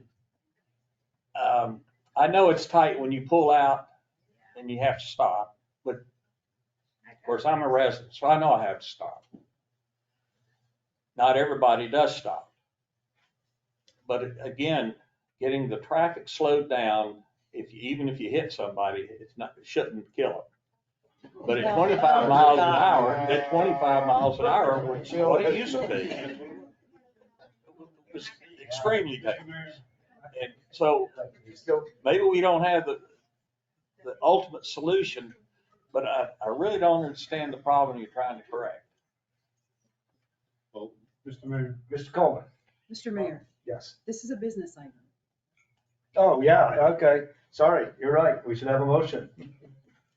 So, yes, okay. So we need a motion. And I'll leave it to whoever wants to ask. Mr. Mayor. Mr. Coleman? I make a motion to adopt the decision paper on the stop sign on Ocean Boulevard. Okay, so to remove the stop sign. Is that? That's the recommendation. Yeah. So now it's a little vague because it says, recommendation, the Ocean Boulevard stop sign should be replaced with either yield to pedestrians and crosswalks or remove the controls altogether. So you're going to need to specify which of these you wish to pursue. To remove the stop sign and replace yield to pedestrians and crosswalks. All right, we now have a motion on the table. Is there a second? Second. We have a second. All right. I'm going to count Mr. Kinkin's comments as one already, and Mr. Coleman proceed. Okay, about 2 months ago, I was the one who brought this to the administrator. I also brought it to Mr. Adair and also Chief Davis. Yes. As Mr. Kinkin stated, wrongly, because he stated like 3 or 4 or 5 different things that was wrong with that area. First of all, there's people not using the crosswalk. They're crossing anywhere. Second of all, initially there was a stop sign and there was the pier parking lot was closed. So half the concern was people coming out of the parking lot, making a right turn, and actually going through a stop sign and through the crosswalk. There's a problem there. So there are problems with what it is right now. When the pier parking lot was closed, there wasn't a problem. Now there is a problem. 90% of the people who come out of the pier parking lot to cross over to Bubba's or the petting zoo, for a better term, do not use the crosswalk. They do not. Even Mr. Kinkin also stated he saw, I think, 11 different groups, and most of them crossed mid-block. There's a problem there, folks. There's definitely a problem. We need to address the problem. Now, we can debate this all night long, and I don't think we should do this here and now. I think we should have a workshop on this. I wish Mr. Adair would have sent this to us. Getting stuff like this at the meeting, no good. You have our email addresses. You got to send this stuff to us prior because I was putting a lot of that together just yesterday and today. Well, you got to get yesterday. because I just disseminated all my things I did over the weekend to everyone yesterday. So it would be nice to have this stuff.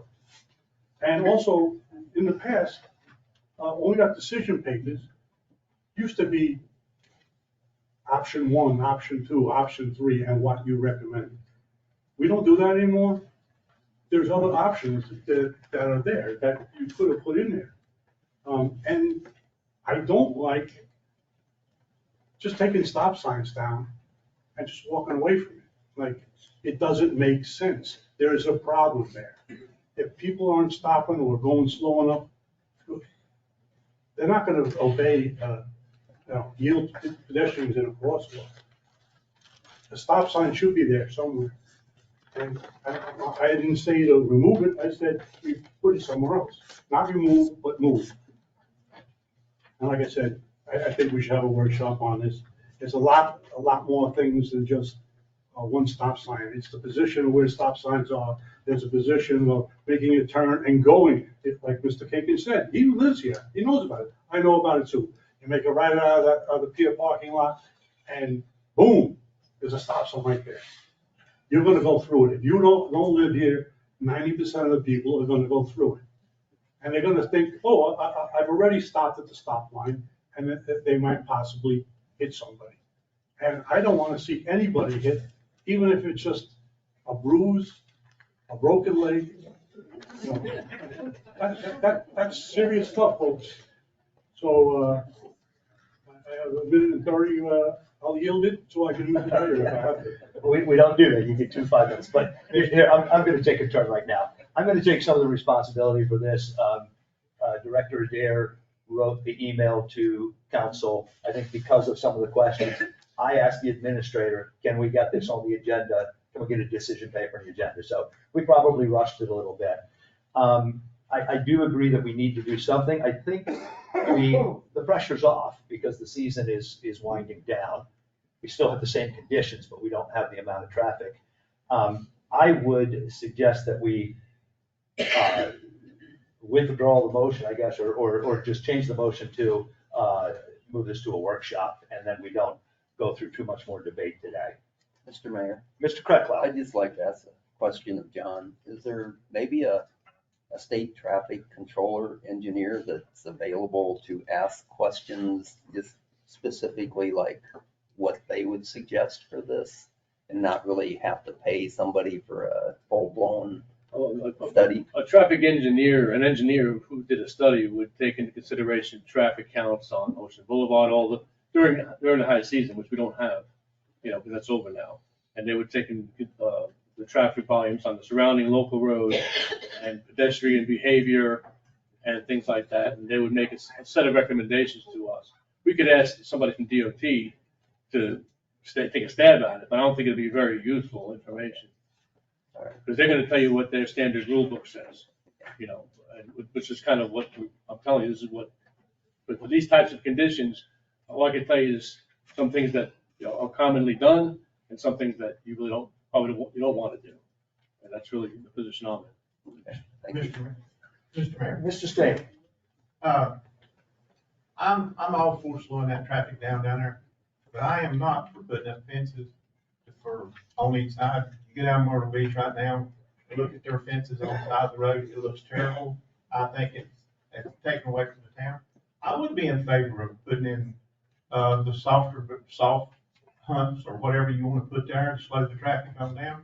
But I'm with Harry. I don't know if the stop sign needs to be moved back or what needs to be done at that area coming out of the pier in the busy time of the season, which is it's not now. But the busy time of the season, you do pull right out into the stop sign and you're past the stop sign.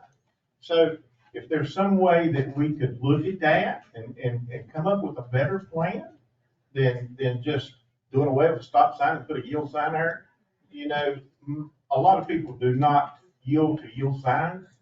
And when you've got a big number of people coming from the pier across to them restaurants, we got to take into consideration what we need to do. I don't like the fences. I'm telling you, that fence deal is not a good idea. It's very effective. That's I'm why sure people it use is. it. I'm sure it is. You can direct. It channels people to illegal crosswalks. Yes, sir. I agree. And as far as closing that road off, I actually thought that that was a good idea until I really thought about it more. You can't close the road off because the police department's got to get up there on that front side. The fire trucks has got to get in there. So you'd have to have a way to get them people in there before you know what you're doing about closing that road off. I'm not all for it, and I really was for rerouting that traffic back to Poplar or back behind Field Pounds. But the more I thought about it, I think that's dangerous to think that we're gonna block that road off just for pedestrians.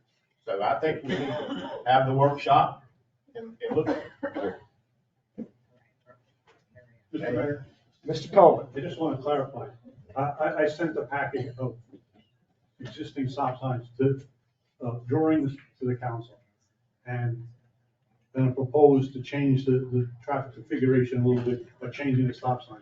I also, in the packet, I sent a proposal, preliminary, just to think about it, about closing that road. There's no intention now of closing that road. It was just something that was thrown out. I don't know why anyone brought it up, because I explained in my email, this is only preliminary, just an idea. So, I just want people to know that that's not happening. And if it does happen, it's gonna be a lot more study, a lot more looking into it. So before you go back home and say, oh, they're gonna close Ocean Boulevard, it's not what's gonna happen. This is not what this is about. This is about stop signs, pedestrians crossing in the middle of the street, preventing people from getting hurt. That's what it's all about, even if it's just a bruise. Okay, thank you. Okay, I'm gonna cut in here for a second. So we have a motion on the table to adopt the recommendation with the yield to pedestrians and crosswalk option, replacing the stop signs. So I've heard a few people talk about workshop. I think if we did do that, we would have to dispense with the motion first. We'd have to vote that down, correct? Well, I he can think withdraw you it. can withdraw and do it. He can withdraw it. Okay, okay, so we could just withdraw it. Is there any other comment before we look at that? Mr. Mayor, Mr. Kinkin? if you drive anywhere on Surfside Drive, you have to stop twice. You have to stop at the sidewalk, but you can't see, so you got to pull across the sidewalk so you can see up and down the road. That's almost every intersection on Surfside Drive. I don't understand how this is any worse than that. And I'm not making any proposal to change Surfside Drive. That's just a fact of life. You have to have the stop signs so that you stop before you get to the sidewalks. They cross. Okay, it's clear. You go out further so you get a line of sight so you can see where they cross the road. I just don't see yet what the problem is, and I'll have to look at it again because I go through there all the time and I've never had a problem getting out of the pier or making the stop. Now, I may be in the stop crosswalk when I stop, but not very often, not very far. So I'm looking forward to the workshop. Okay, it sounds like we just in discussion have some momentum for that. Mr. Coleman, you made the initial motion. Yes, I made the motion so we could discuss this Right. into the workshop. So I wish to withdraw my motion. And would you like to make another? I'd like to make a motion to have a workshop on the Ocean Boulevard, Surfside Drive stop sign traffic configuration. All right. I'll second that. And we have a second, okay. So we have a motion to have a workshop on this topic. And is there any other discussion? Mr. Mayor, Mr. King? I'd like to ask John if he has an engineer that could at least look at it and give us some pointers. I know what you've got and I haven't read it, so if I'm gonna find my answers in there, fine, but if you, I could certainly bring an engineer to the workshop with you. Okay. Who can answer questions. that would be about great if you would. Thank you. common traffic patterns and whatnot. Ms. Medina, Ms. Fallon, we're voting for a workshop. workshop. Yes. Mr. Kinkin, Yes. Mr. Coleman, Mr. Mr. Coleman, Mr. Credible. Yes. Mr. Stamey. Yes. Mr. Walls. Yeah. Mayor Kraus. Yes, motion carries unanimously. We're going to do a workshop on the Motion Boulevard Surfside Drive pier intersection issue. Relocation of statue in Harrison Park. Yes, thank you again, Mayor. Yes, as Ms. Delaplane said earlier, we are in the process of putting together a renovation of Harrison Park over on Poplar Drive. That park was created in 2011. Mostly it was done about the same time as this little streetscape project we did on Surfside Drive where the businesses are. And it was done primarily to compensate for the loss of parkland which we gave up to the library when they expanded the library. We had to create an equivalent amount of parkland because it was burdened by grants, encumbered by grants. So that's why you have Harrison Park today. As part of the design, a metal sculpture was commissioned and fabricated and installed by Saddlemeyer Metal Custom Designs in Myrtle Beach. This year, the KSBB committee has submitted a grant application along with the design plans to renovate the park. And that's been endorsed by council. As part of the plan, the statue will be replaced as the focal point of the space by the fountain. And the statue's purchase and replacement was done by council action, so should its removal and relocation be done by council action, in my opinion. That's why I'm bringing it to the council to, A, authorize me to remove it, and B, I'm open to suggestions. I have a few ideas on where to relocate it to, police, fire, town hall. That's basically, I wouldn't put it in a residential neighborhood. And I just want to get the blessing of the council to move forward with that, or if anybody wants to suggest something different. Okay, I'll start. We need a motion, please. Yes. Yeah, sure. Okay, I'll do that then. I will make a motion to relocate the statue in Harrison Park. I'll pick one. I'm going to suggest Town Hall, actually. And then that leads into my question. With the comment, I need a second. I'll second. Okay, we got a second. Yeah, My mind's already here. With Mr. Carter's comments about, how much real property there is at the fire station and at the police station. Can we really relocate this to all of these different areas? Do we know that for sure yet? Well, certainly there's a few green spaces where it can be. It's not, it certainly has to be within a setback of any property you put it on. But there's room at the fire station, police department, closer to the buildings, on landscaped island, places we can find to put it, as well as town hall. Okay, that's the only question I have for that. Just a matter of preference. Mr. Stamey. There was some controversy at the time when the statue was placed originally, as to where it was, the original location. So I want to make sure that everybody's on the same page as the relocation. John, what is your suggestion of where to move the statue to? What would your be highest above the list to remove this statue to? Yeah, I would put it somewhere closer to either the fire department or town hall. I'd be staying away from police departments, particularly since we have construction going to be going on this side of the block in the not too distant future. I really don't want to do it twice.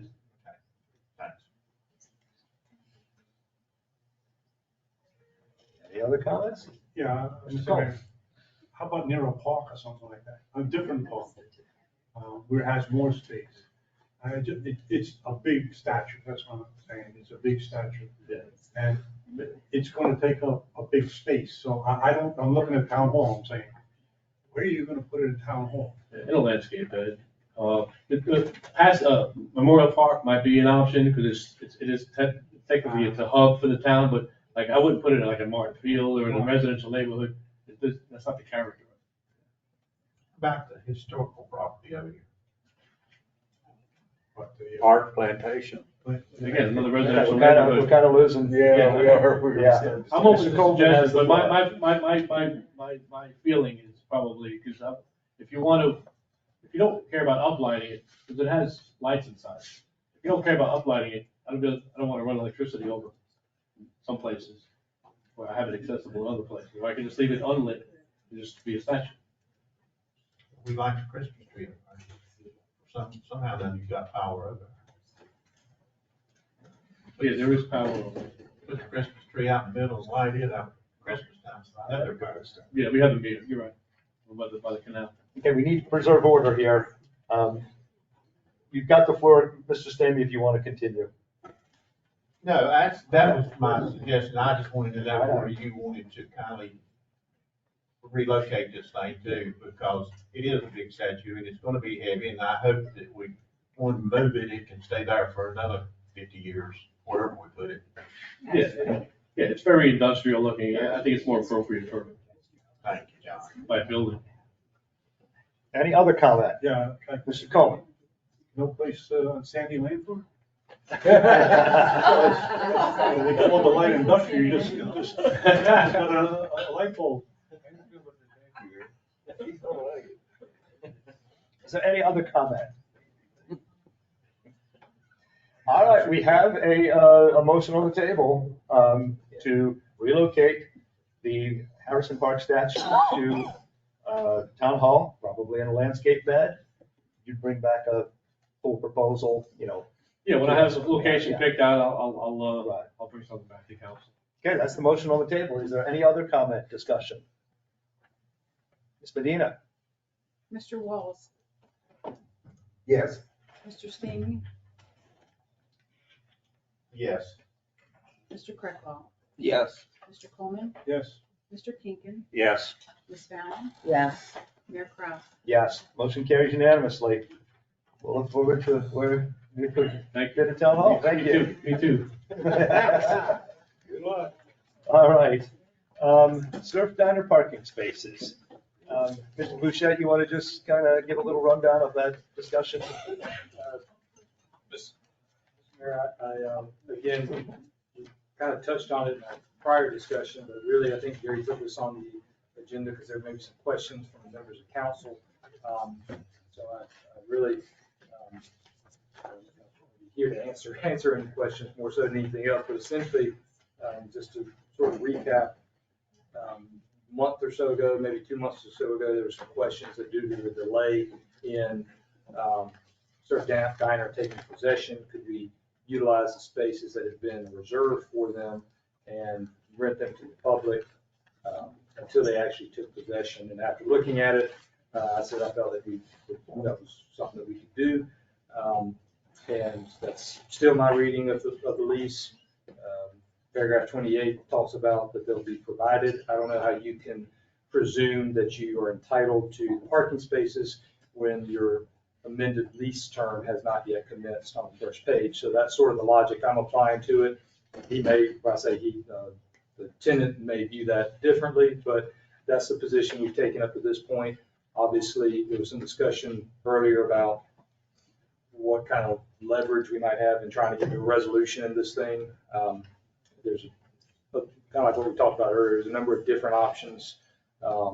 If the tenant would say, for example, commit to moving in and paying rent regardless of his construction status within, say, 90 days, then obviously now we're at the tail end of the season. Council could allow an access to the additional parking spots and in return get a firm commitment on when rent will begin. That's just one option. There's a few different ways to do it, but other than that, I'm really just available to answer whatever questions on this topic council has. Okay. I'm going to start this one off again. So I'll make a motion to return the 2 parking spaces in the pier parking lot to the Surf Diner. Second. All right, we have a motion and a second. So as I said, Mr. Howard requested a meeting with Mr. Vincent and me a week ago or so, and he went through the issues that's on, the town, taking a while to get permitting and so forth. Whether that's true or not, I don't know, but that was part of his reason for a slow start. And then as he's gotten it, then he couldn't get access to his building because of the 2 parking spaces. He also said he's going to need to move larger equipment in there. And I mentioned this earlier, he's going to need to have access near the sand, near, under the pier and so forth. And we're just going to have to let that larger equipment drop off parts to, maybe a crane even come in at times. Again, it's less important during the season, I think.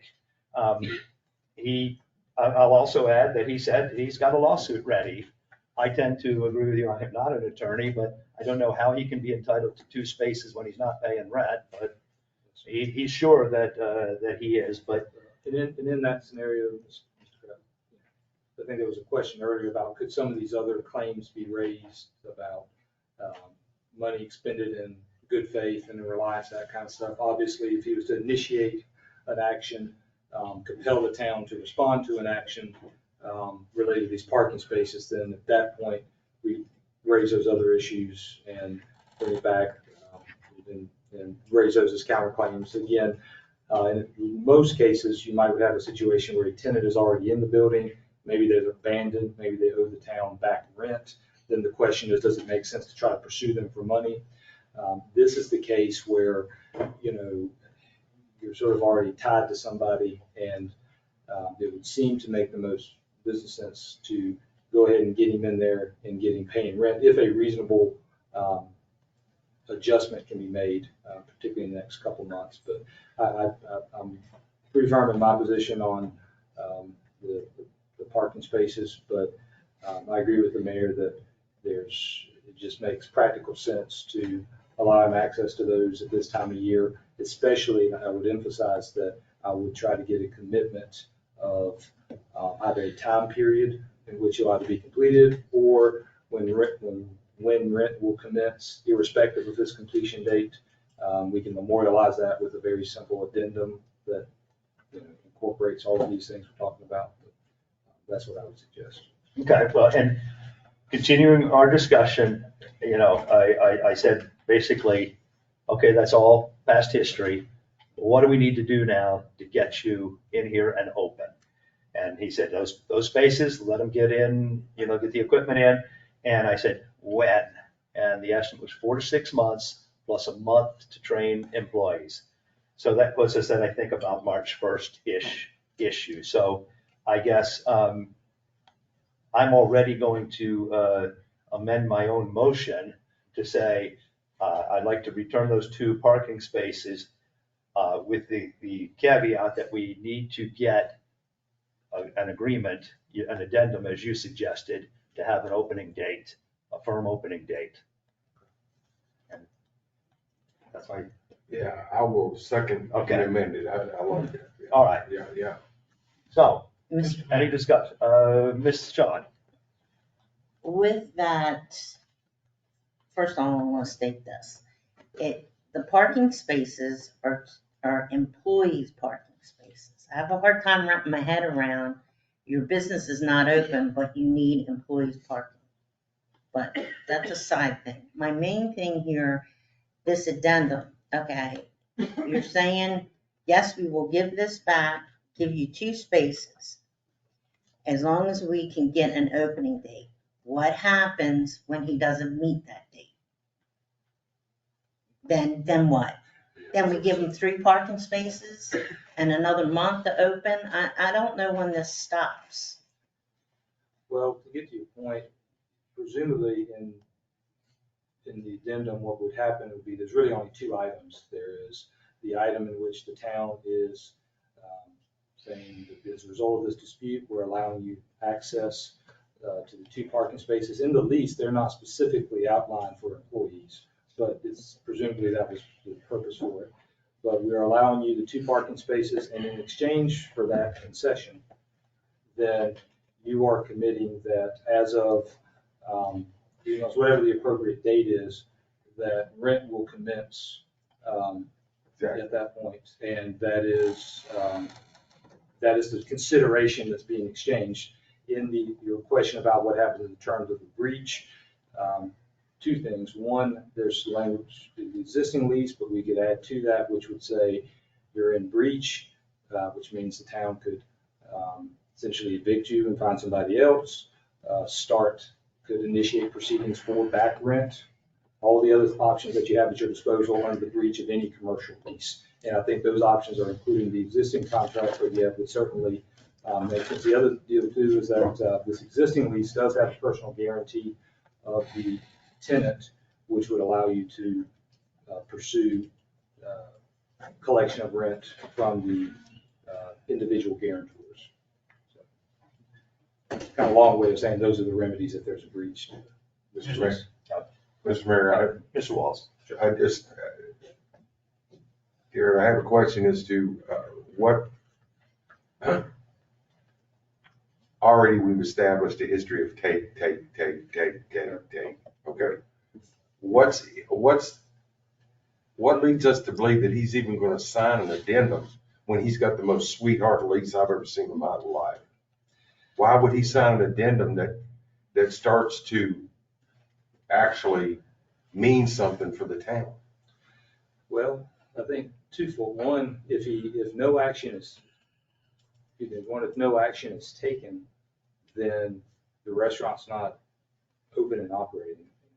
Sweetheart deal, as you suggest, presumably he wants to get it open and profiting under this sweetheart deal, which he's not able to do as long as they're in dispute. Now, by the same token, the town's not getting rent from the building, so it does somewhat cut both ways. But I think to your question, what's in it for him? One, he gets the benefit of moving in, he gets this concession, and the town gets a firm rent due date, rent commencement date, and the ambiguity is resolved.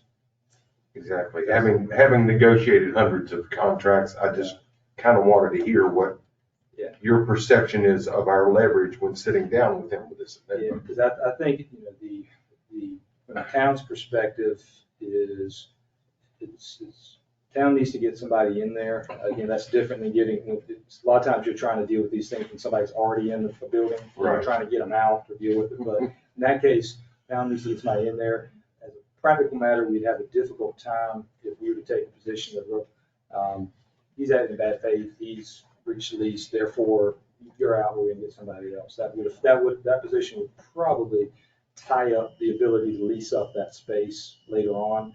And so it's in our interest, unless it was just to be totally unreasonable, to get him in there. If that means giving him access to the spots for a few months, particularly now that we're past the summer, then that would seem to make practical sense, pragmatic sense. Should we have to do it? That's something else, but I mean. Well, since I'm still in my 5 minutes, I have no question. I have no problem with the parking spaces. Sure. I'm just wondering, I would love to see him sign an addendum that would actually firm up our position with him. I would certainly, if there's any understanding that's reached, if there's some kind of discussion, my recommendation was that we reduce it to memorialize it, at least some sort of addendum that gets signed by both parties. Glad to see that happen. Mr. Mayor? Mr. King. Can we amend your amendment to that lease payments would begin on March 1st, whether he's opened or not? We could, I don't know that he'd buy into March 1st. He said 4 to 6 months. Might have to do, plus a month of training, yeah. We're in mid-September, what does that work out to? I threw out. I think it'd be April or September, October, November. March is 6 months, so the extra month for training would be April 1st, roughly. Okay. I'm okay with April 1st. Well, we got to get a date. Yeah. And if he's not willing to agree to that, then maybe we need to look elsewhere. We're not getting anything now. Mr. Mayor? Mr. Coleman. Yeah, this is 6 months into the pier being open. And now we're gonna grant them another 7 more months? Have you read that lease? I read the lease. I don't know how you're gonna force them into doing it, but, this is, I really don't, he's got us. I mean, we're gonna give him 2 parking spots and he hasn't done anything, I don't believe any significant improvements that have placed since he's taken possession of it. And why does everyone think he's all of a sudden gonna be a good guy and actually do what he's supposed to do? And then he wants a month to train people? Come on. That's the most ridiculous thing I've ever heard in my life. He's gonna hire people and waiters and waitresses and chefs. So we're gonna give him an extra month to train people when he's making money? He's gonna open a restaurant and train people. I'm not for April 1st, that's definite. I give him 3 months and he starts paying rent. That's it. That's 9 months, folks. 9 months he's in possession of that. And he's been giving us a rough time since the thing. I mean, we did improvements to the place, like 260, 280,000 in improvements. And then because the prior administrator didn't get it down on paper, we lost that money because he doesn't like those things. He wants $200,000 more. Folks, you gotta understand what's going on here. I mean, I've seen kidnappings a little better than this. Honestly, I mean, this is crazy. And it's not even when you do improvements, we write him a check. No. We're gonna write him a check, $200,000 for him to do whatever he wants to do with it, basically. He wants new sheetrock, but he won't tell us when he wants the sheetrock. Now he wants his 2 parking spots back, and he's gonna sue us. I'm not paying anything, but I want my 2 spots, and if you don't give my 2 spots back, I'm suing you. What kind of guy is this? Right. I wish we can get out of this contract. This is crazy, folks.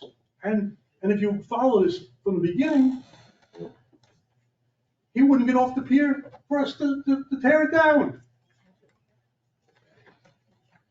Think about it, folks. I wouldn't give him that long.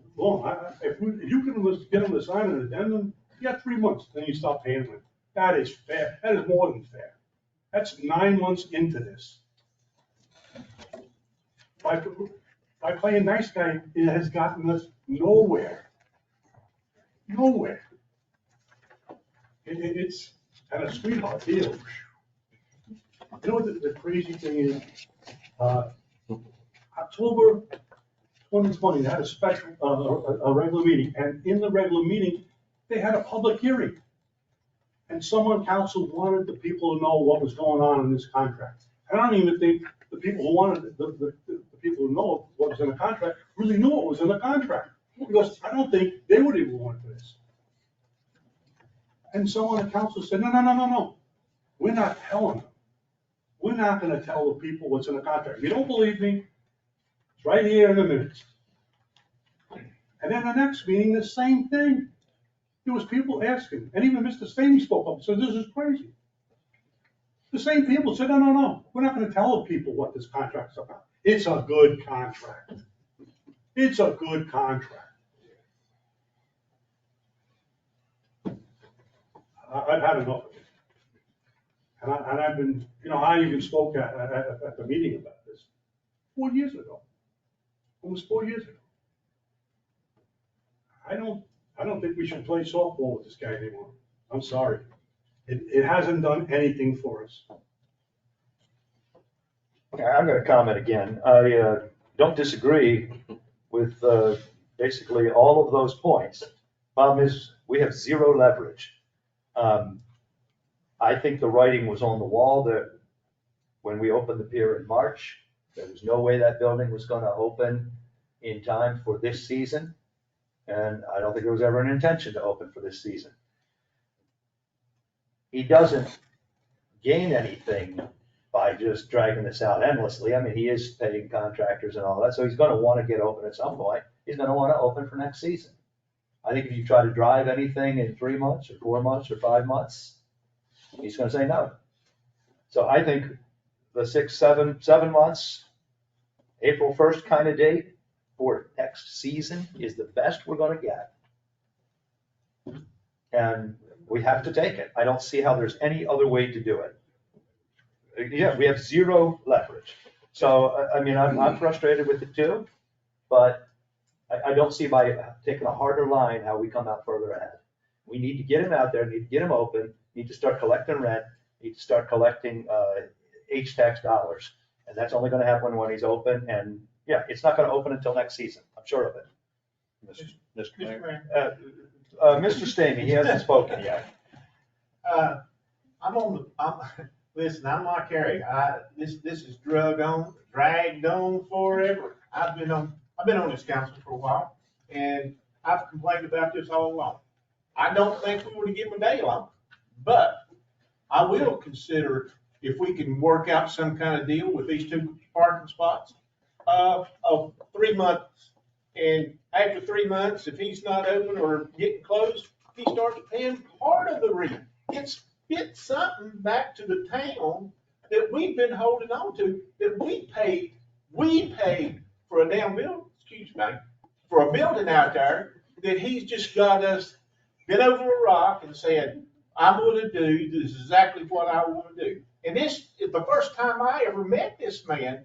He came into a meeting with his attorneys telling the town what the town could do to him, if, what he could do to the town. He has no respect for the town whatsoever. But if you can get something for these parking spots, something is better than what we got. I'm all about that. But he ain't gonna do that either. I'm gonna tell you right now, he'll tell you where to get off at because he's entitled. We've done, as Harry said, this town done almost $200,000 worth of improvements to that pier, to his restaurant. Then we turned around and wrote him a check for $200,000 more because he didn't like what we done. And he said, I've sent a letter, and we have it. We have it. Our last administrator got a letter from him saying, I don't want these improvements. But we done made them. We done made the improvements. And you know what he told us? When he come and got his paperwork to get the building, give him a check. And you know what the town did? Give him a check. So he ain't got a penny in this building out here yet.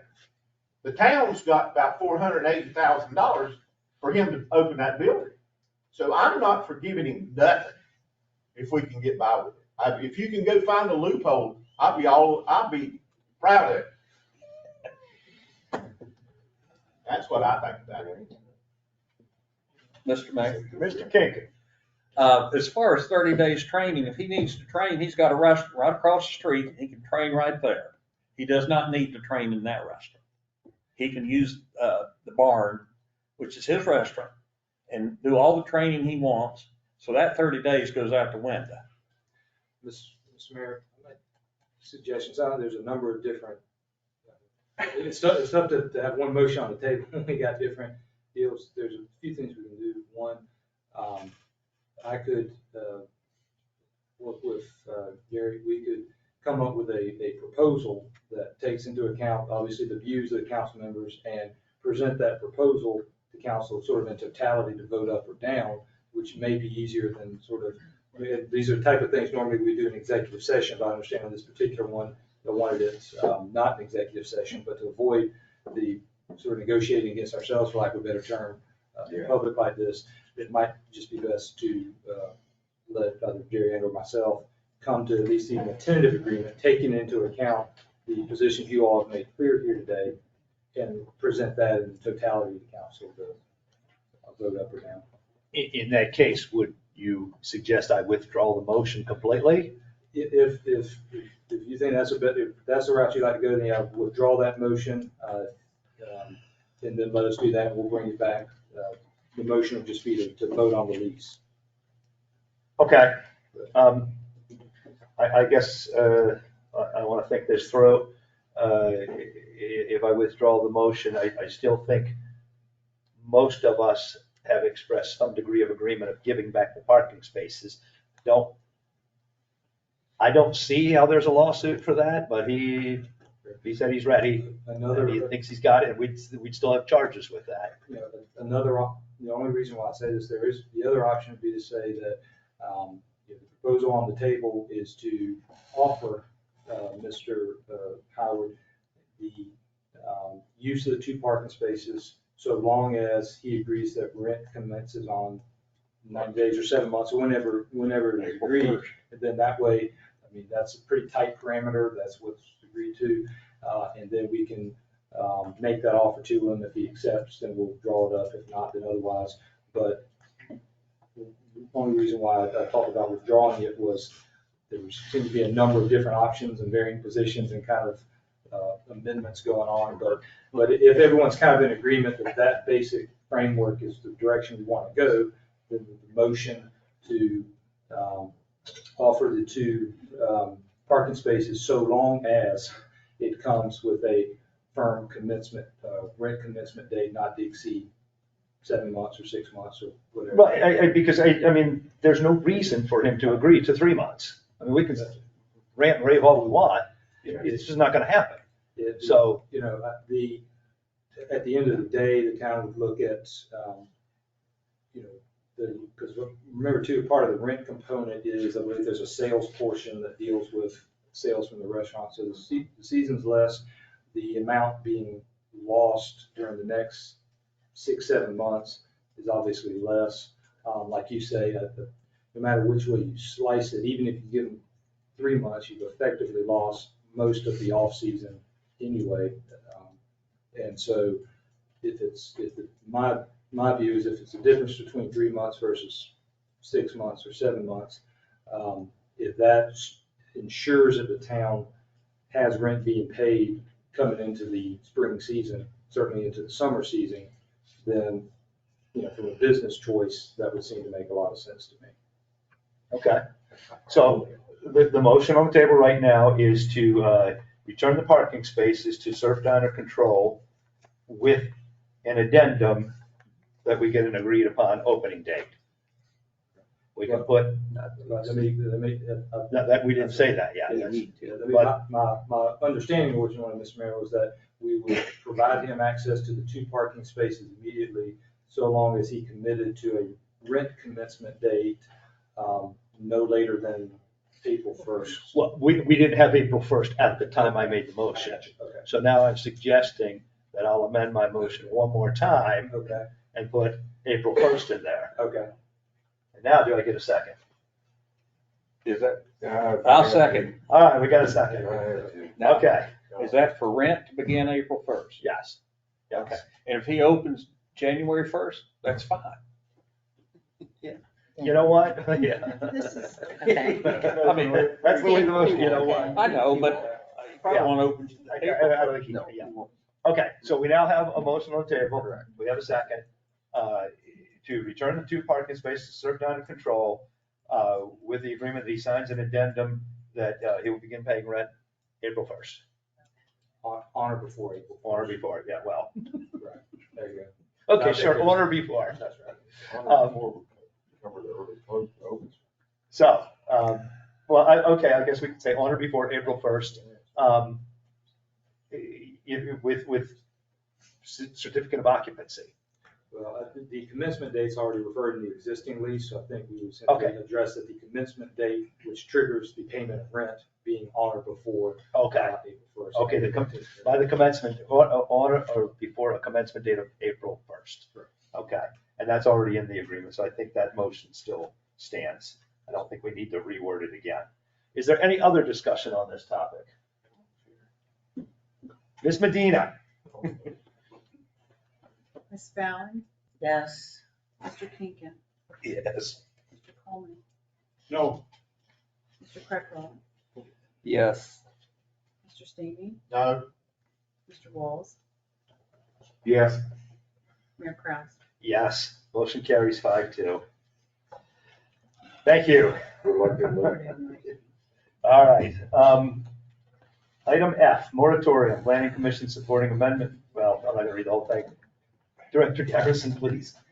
How did we leave for the last one tonight? Good evening. It's supposed to be this long. I'm gonna read the planning commission supporting amendments, chapter 17, by adding a moratorium for a period of 6 months on uses involving cannabis dispensing businesses, smoke shops, tobacco stores, or businesses selling tobacco paraphernalia. Background, section 17-202A of the Town of Surfside Beach Code of Ordinance allows for amendments to the ordinance. The authority to amend the ordinance when the public necessity, convenience, general welfare, or good zoning practice justifies such action, and after the required review and report by the planning commission, the Surfside Beach Town Council may, from time to time, amend, supplement, or change by ordinance the boundaries of the zoning districts or the regulations herein established. The planning commission and subsequently town council were presented with a proposed amendment to chapter 17, adding a moratorium on cannabis dispensing businesses, smoke shops, tobacco stores, or businesses selling tobacco paraphernalia. The planning commission recommends the amendment with the intent that it benefits the entire community by promoting attractive, harmonious, well-designed areas within the town and disallows uses incompatible with the character of the town. The analysis, upon review of the proposed amendment, the commission believes the proposed moratorium would have positive effects on the future development of the town. And I also want to point out, in the resolution, I'm gonna read this, it's really important that we discuss this. Whereas the commission initiated the 6-month moratorium on all cannabis dispensing businesses, smoke shops, tobacco stores, or businesses selling tobacco paraphernalia due to the fact that these business types do not align with the comprehensive plan's goals of maintaining the family beach atmosphere and village concept. Okay, thank you very much. I'm going to kick this right off. I'll make a motion to adopt the moratorium as read by Director Garrison. I'm not going to read quote. Second. All right, we have a second. Any discussion? Mr. Mayor, Mr. Krakow. I would just like to say that basically vape shops are not allowed in the C1 district anyway.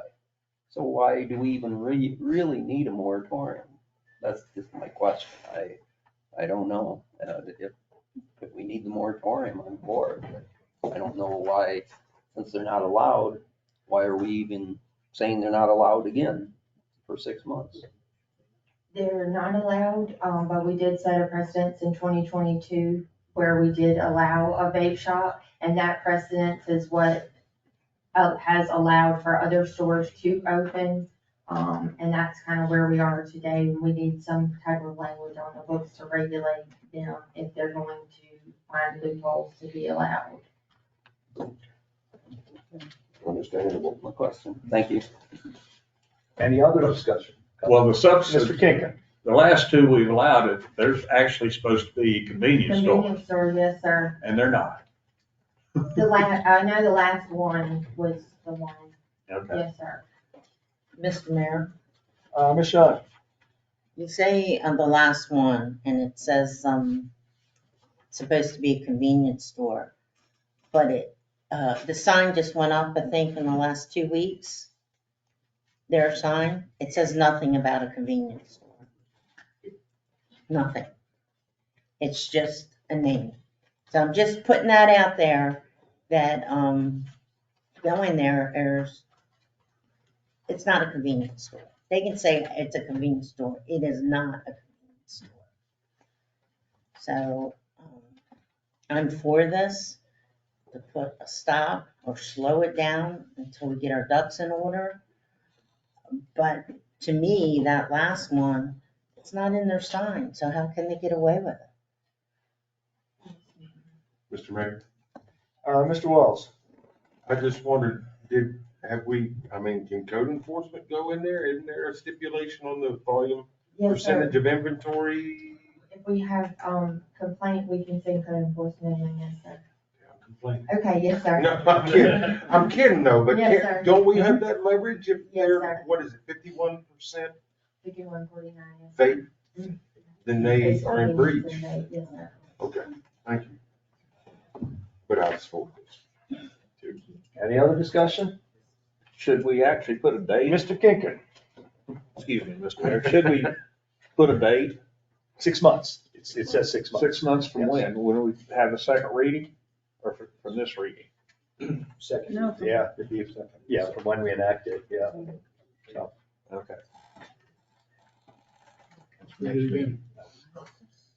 okay, so, yeah, I'm just gonna say, a lot of the comments that were said right here is the stuff that planning commission has to consider to really tie down the definition. We're not gonna solve that here. But that's what has to happen in the next 6 months while this is on. Any other comment? Yeah, Mr. Mayor. Mr. Cohen. I agree with you there. We need the building, the planning commission to get this done. Even if you gotta move, add extra meetings or something. I'd hate for this moratorium to be out, over, and we're right back to square one again. So if, I know there's a couple of people in the planning commission in the audience. I think you guys do a great job, but this is real important. And we need this to get done, and as done as quickly as possible, because 6 months comes quick. Thank Mr. Mayor, Mr. Wallace. do I understand this correctly? This is done. This is the planning commission has voted this Yes, 7-0, and they're this is- forwarding the we're gonna, recommendations to us. Yeah, to we approve. do have to have another reading, but I think what they're referring to is the actual, like, full ordinance regarding all the vape shops and the cannabis dispensing. We'll have actual language in the ordinance that would regulate where they're, locations that they are allowed, disallowed, different standards and regulations apply to them. So they're not finished with it and forwarding it to us for recommendation to approve and. This moratorium, they are, So they this, get time. yes, sir, just this. Oh. And this 51% stuff and all that. Thank you. Thank you. Okay. Well, I guess with that, the last thing I'll add is as we go through committee presentations, we know what the planning commission will be telling us they'll be working on in the next 3 to 6 months. Mr. Krecklau. I would just like to ask another question as far as where does the 51-49% come from? Is it just grabbed out of, or do we have an ordinance that says that? I don't believe we do. It's a rhetorical question, kind of. It's my understanding that, Scott Henrik, the building inspector, spoke with Jerry and they worked with, legal to determine that breakdown. I guess, I don't know. I can come up with a number too. I have to, I remember a discussion, but quite frankly, I don't recall how we arrived at that, and how it was one of those, again, kind of imperfect situations. Don't we need to put that into an ordinance if we're going to try to enforce it at some point? Well, I mean, that's kind of what we're doing here. In other words, it's Okay. moratorium. The moratorium, and then they'll come. Right, so what you back. do is, Okay. the moratorium is not a permanent ban on Right. an otherwise legal business. The moratorium says for a limited period, in this case, 6 months, we're not going to issue any further business permits. And hopefully at the end of that 6 months, we will have a more comprehensive definition of vape, smoke, all these kind of things, which maybe will remedy some of these issues that you're talking about. Thank you. Anything else? All right, so we have a motion on the table to adopt the moratorium as read by Director Garrison. Ms. Medina? Ms. Fallon, Yes. Mr. Pinkham. Yes. Mr. Coleman, Yes. Mr. Kreckler, Yes. Mr. Stamey, Yes. Mr. Walls, Yes. Mayor Kraus. Yes, motion carries unanimously. Okay, thank you very much. I now look at item number 9, public comments. Do we have any public comments?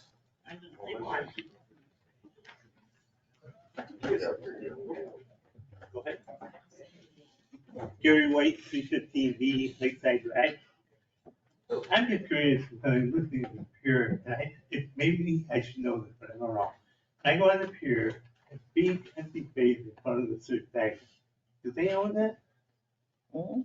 Can't really answer that here, but we can Maybe address it in somebody, comments. when they're talking here, do they own that? And if they do, then okay. But if they don't, it would be better use of that space to use for trapeze, for tables, for people to eat their ice cream, and things like that. If they don't own it. And that's more leverage than two factors. Thank you, sir. Hi, Yvette Hellier, 727th Avenue, Surfside. It would almost for sure absolutely be worth taking Surf Diner to court and go before a judge showing a pattern of abuse and intent to not be wanting to do business with this town.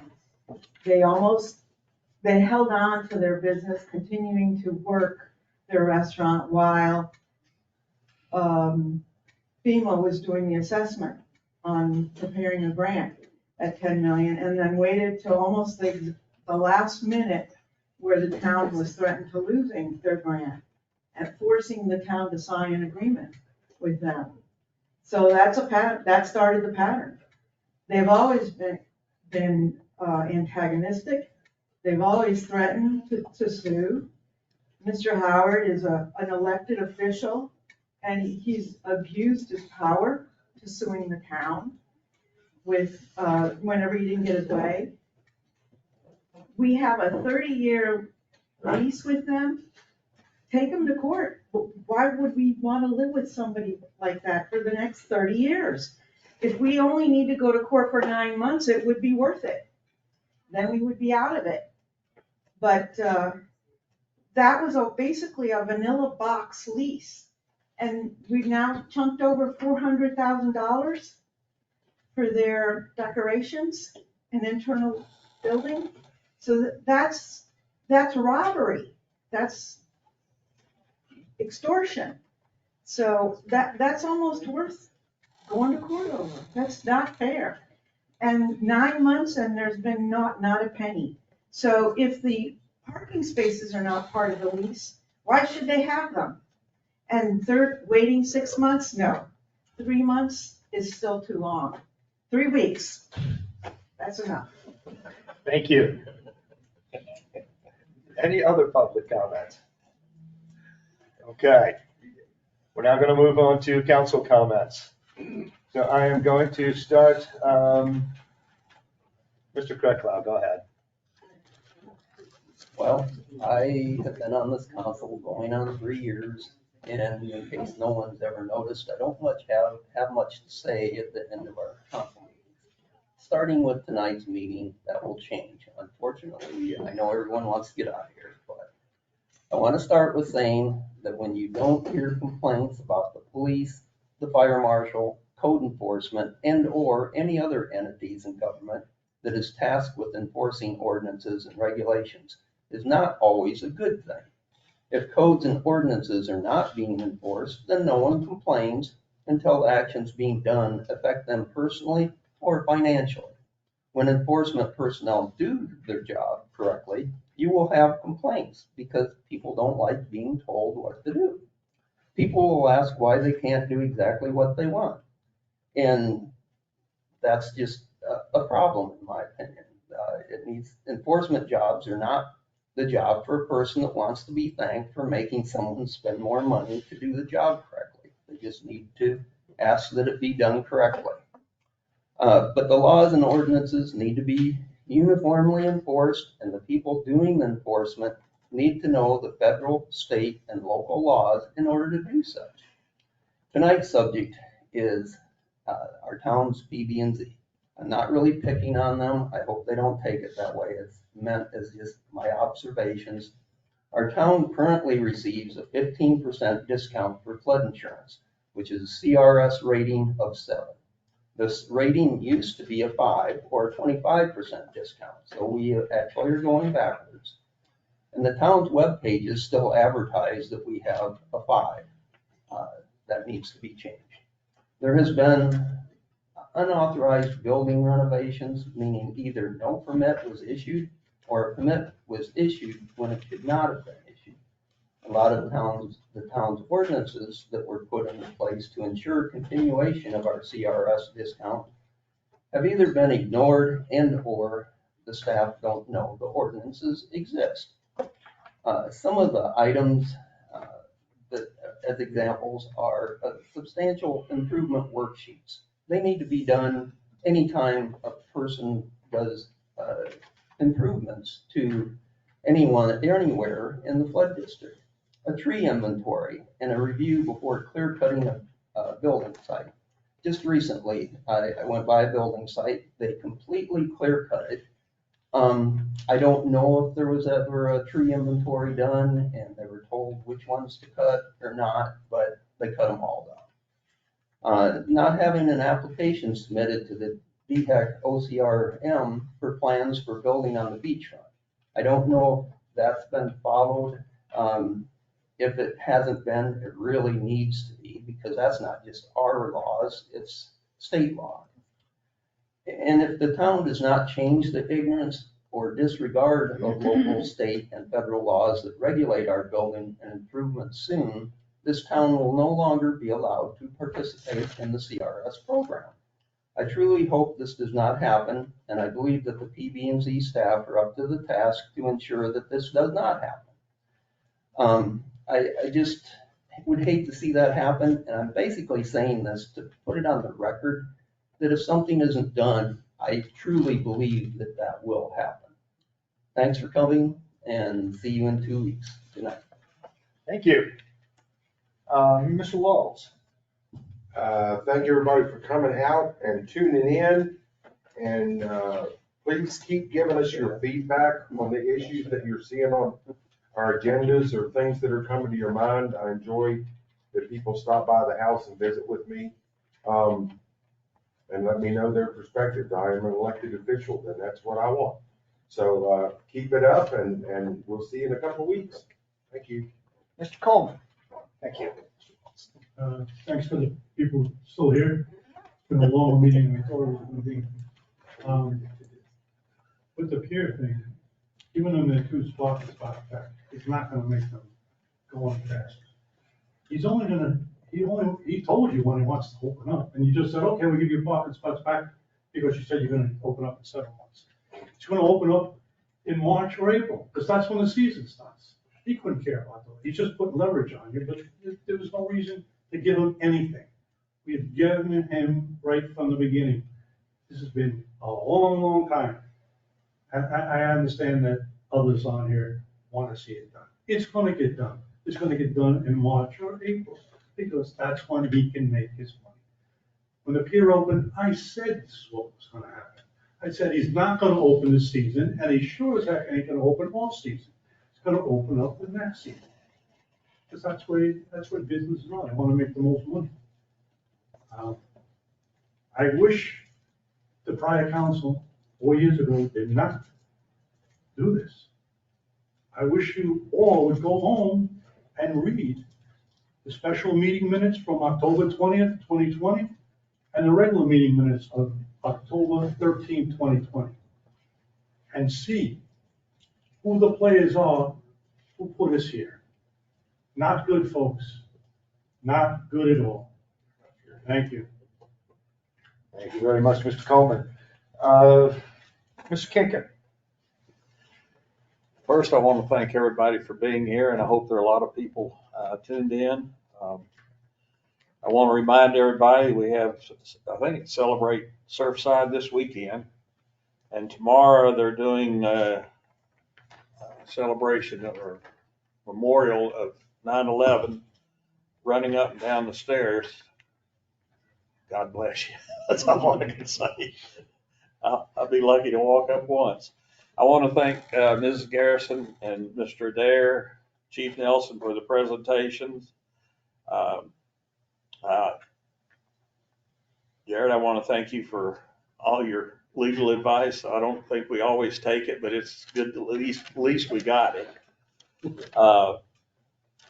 KSBB, I want to thank them for all their hard work and all the good that they do for this town. I'm sorry Ellen's already left, but and before I close, I want to tell your people what an awesome job they did. And I know they do this day in and day out, and I just think they don't get enough recognition. We don't notice it and talk about it enough. And with that, God bless all of you, and I hope to see you in 2 weeks. Thank you, sir. Miss Shaw.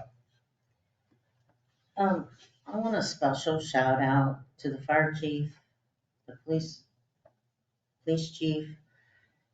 It just shows how well leadership can make a difference. And I really appreciate bringing forth your ideas, bringing back the volunteers, chief of police, seeing you all work together, John Adair. I mean, that's what it's all about, the team. And I have if anything, I respect first responders more.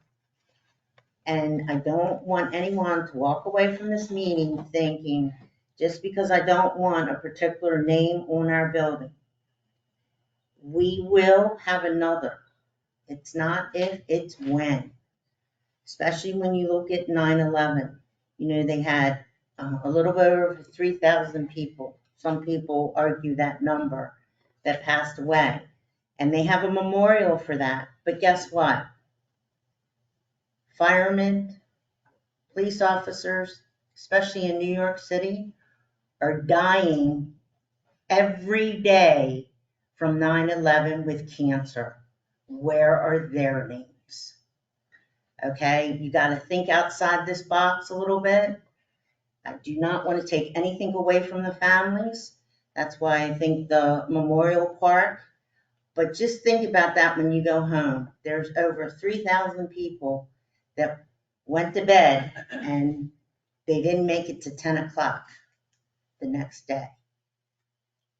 But not only the concern with their lives and their deaths was now people are dying from all the cancers and everything they did to save lives.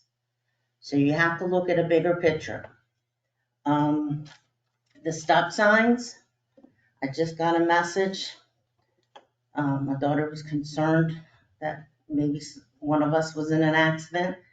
10th and Hollywood. We definitely have to have this workshop because it's not just down Surfside Drive in that where the entertainment section is. Our stop signs are set back. You have to move up. And so you're actually stopping twice if you're a good driver. Some people don't. Wait until you get home and look up these pictures. It's horrible what happened. With that said, I appreciate all the committees. I've learned so much from the Planning Commission. I don't know how Ellen keeps up with the schedule she does, but there's a lot of effort that goes into these committees, and I appreciate it wholeheartedly. Thank you. Thank you, Ms. Shawn. Mr. Stamey. Let me start out saying thanks for everybody coming, but I want to give a shout out to Paul Holder and Larry Carter for being here and enlightening us on this deal that we talked about the fire department. I appreciate it, guys. For the fire chief, police chief, I want you to go back and tell these guys that work for you how much I appreciate them. They're the ones that was out there on the front lines doing the job. I appreciate it.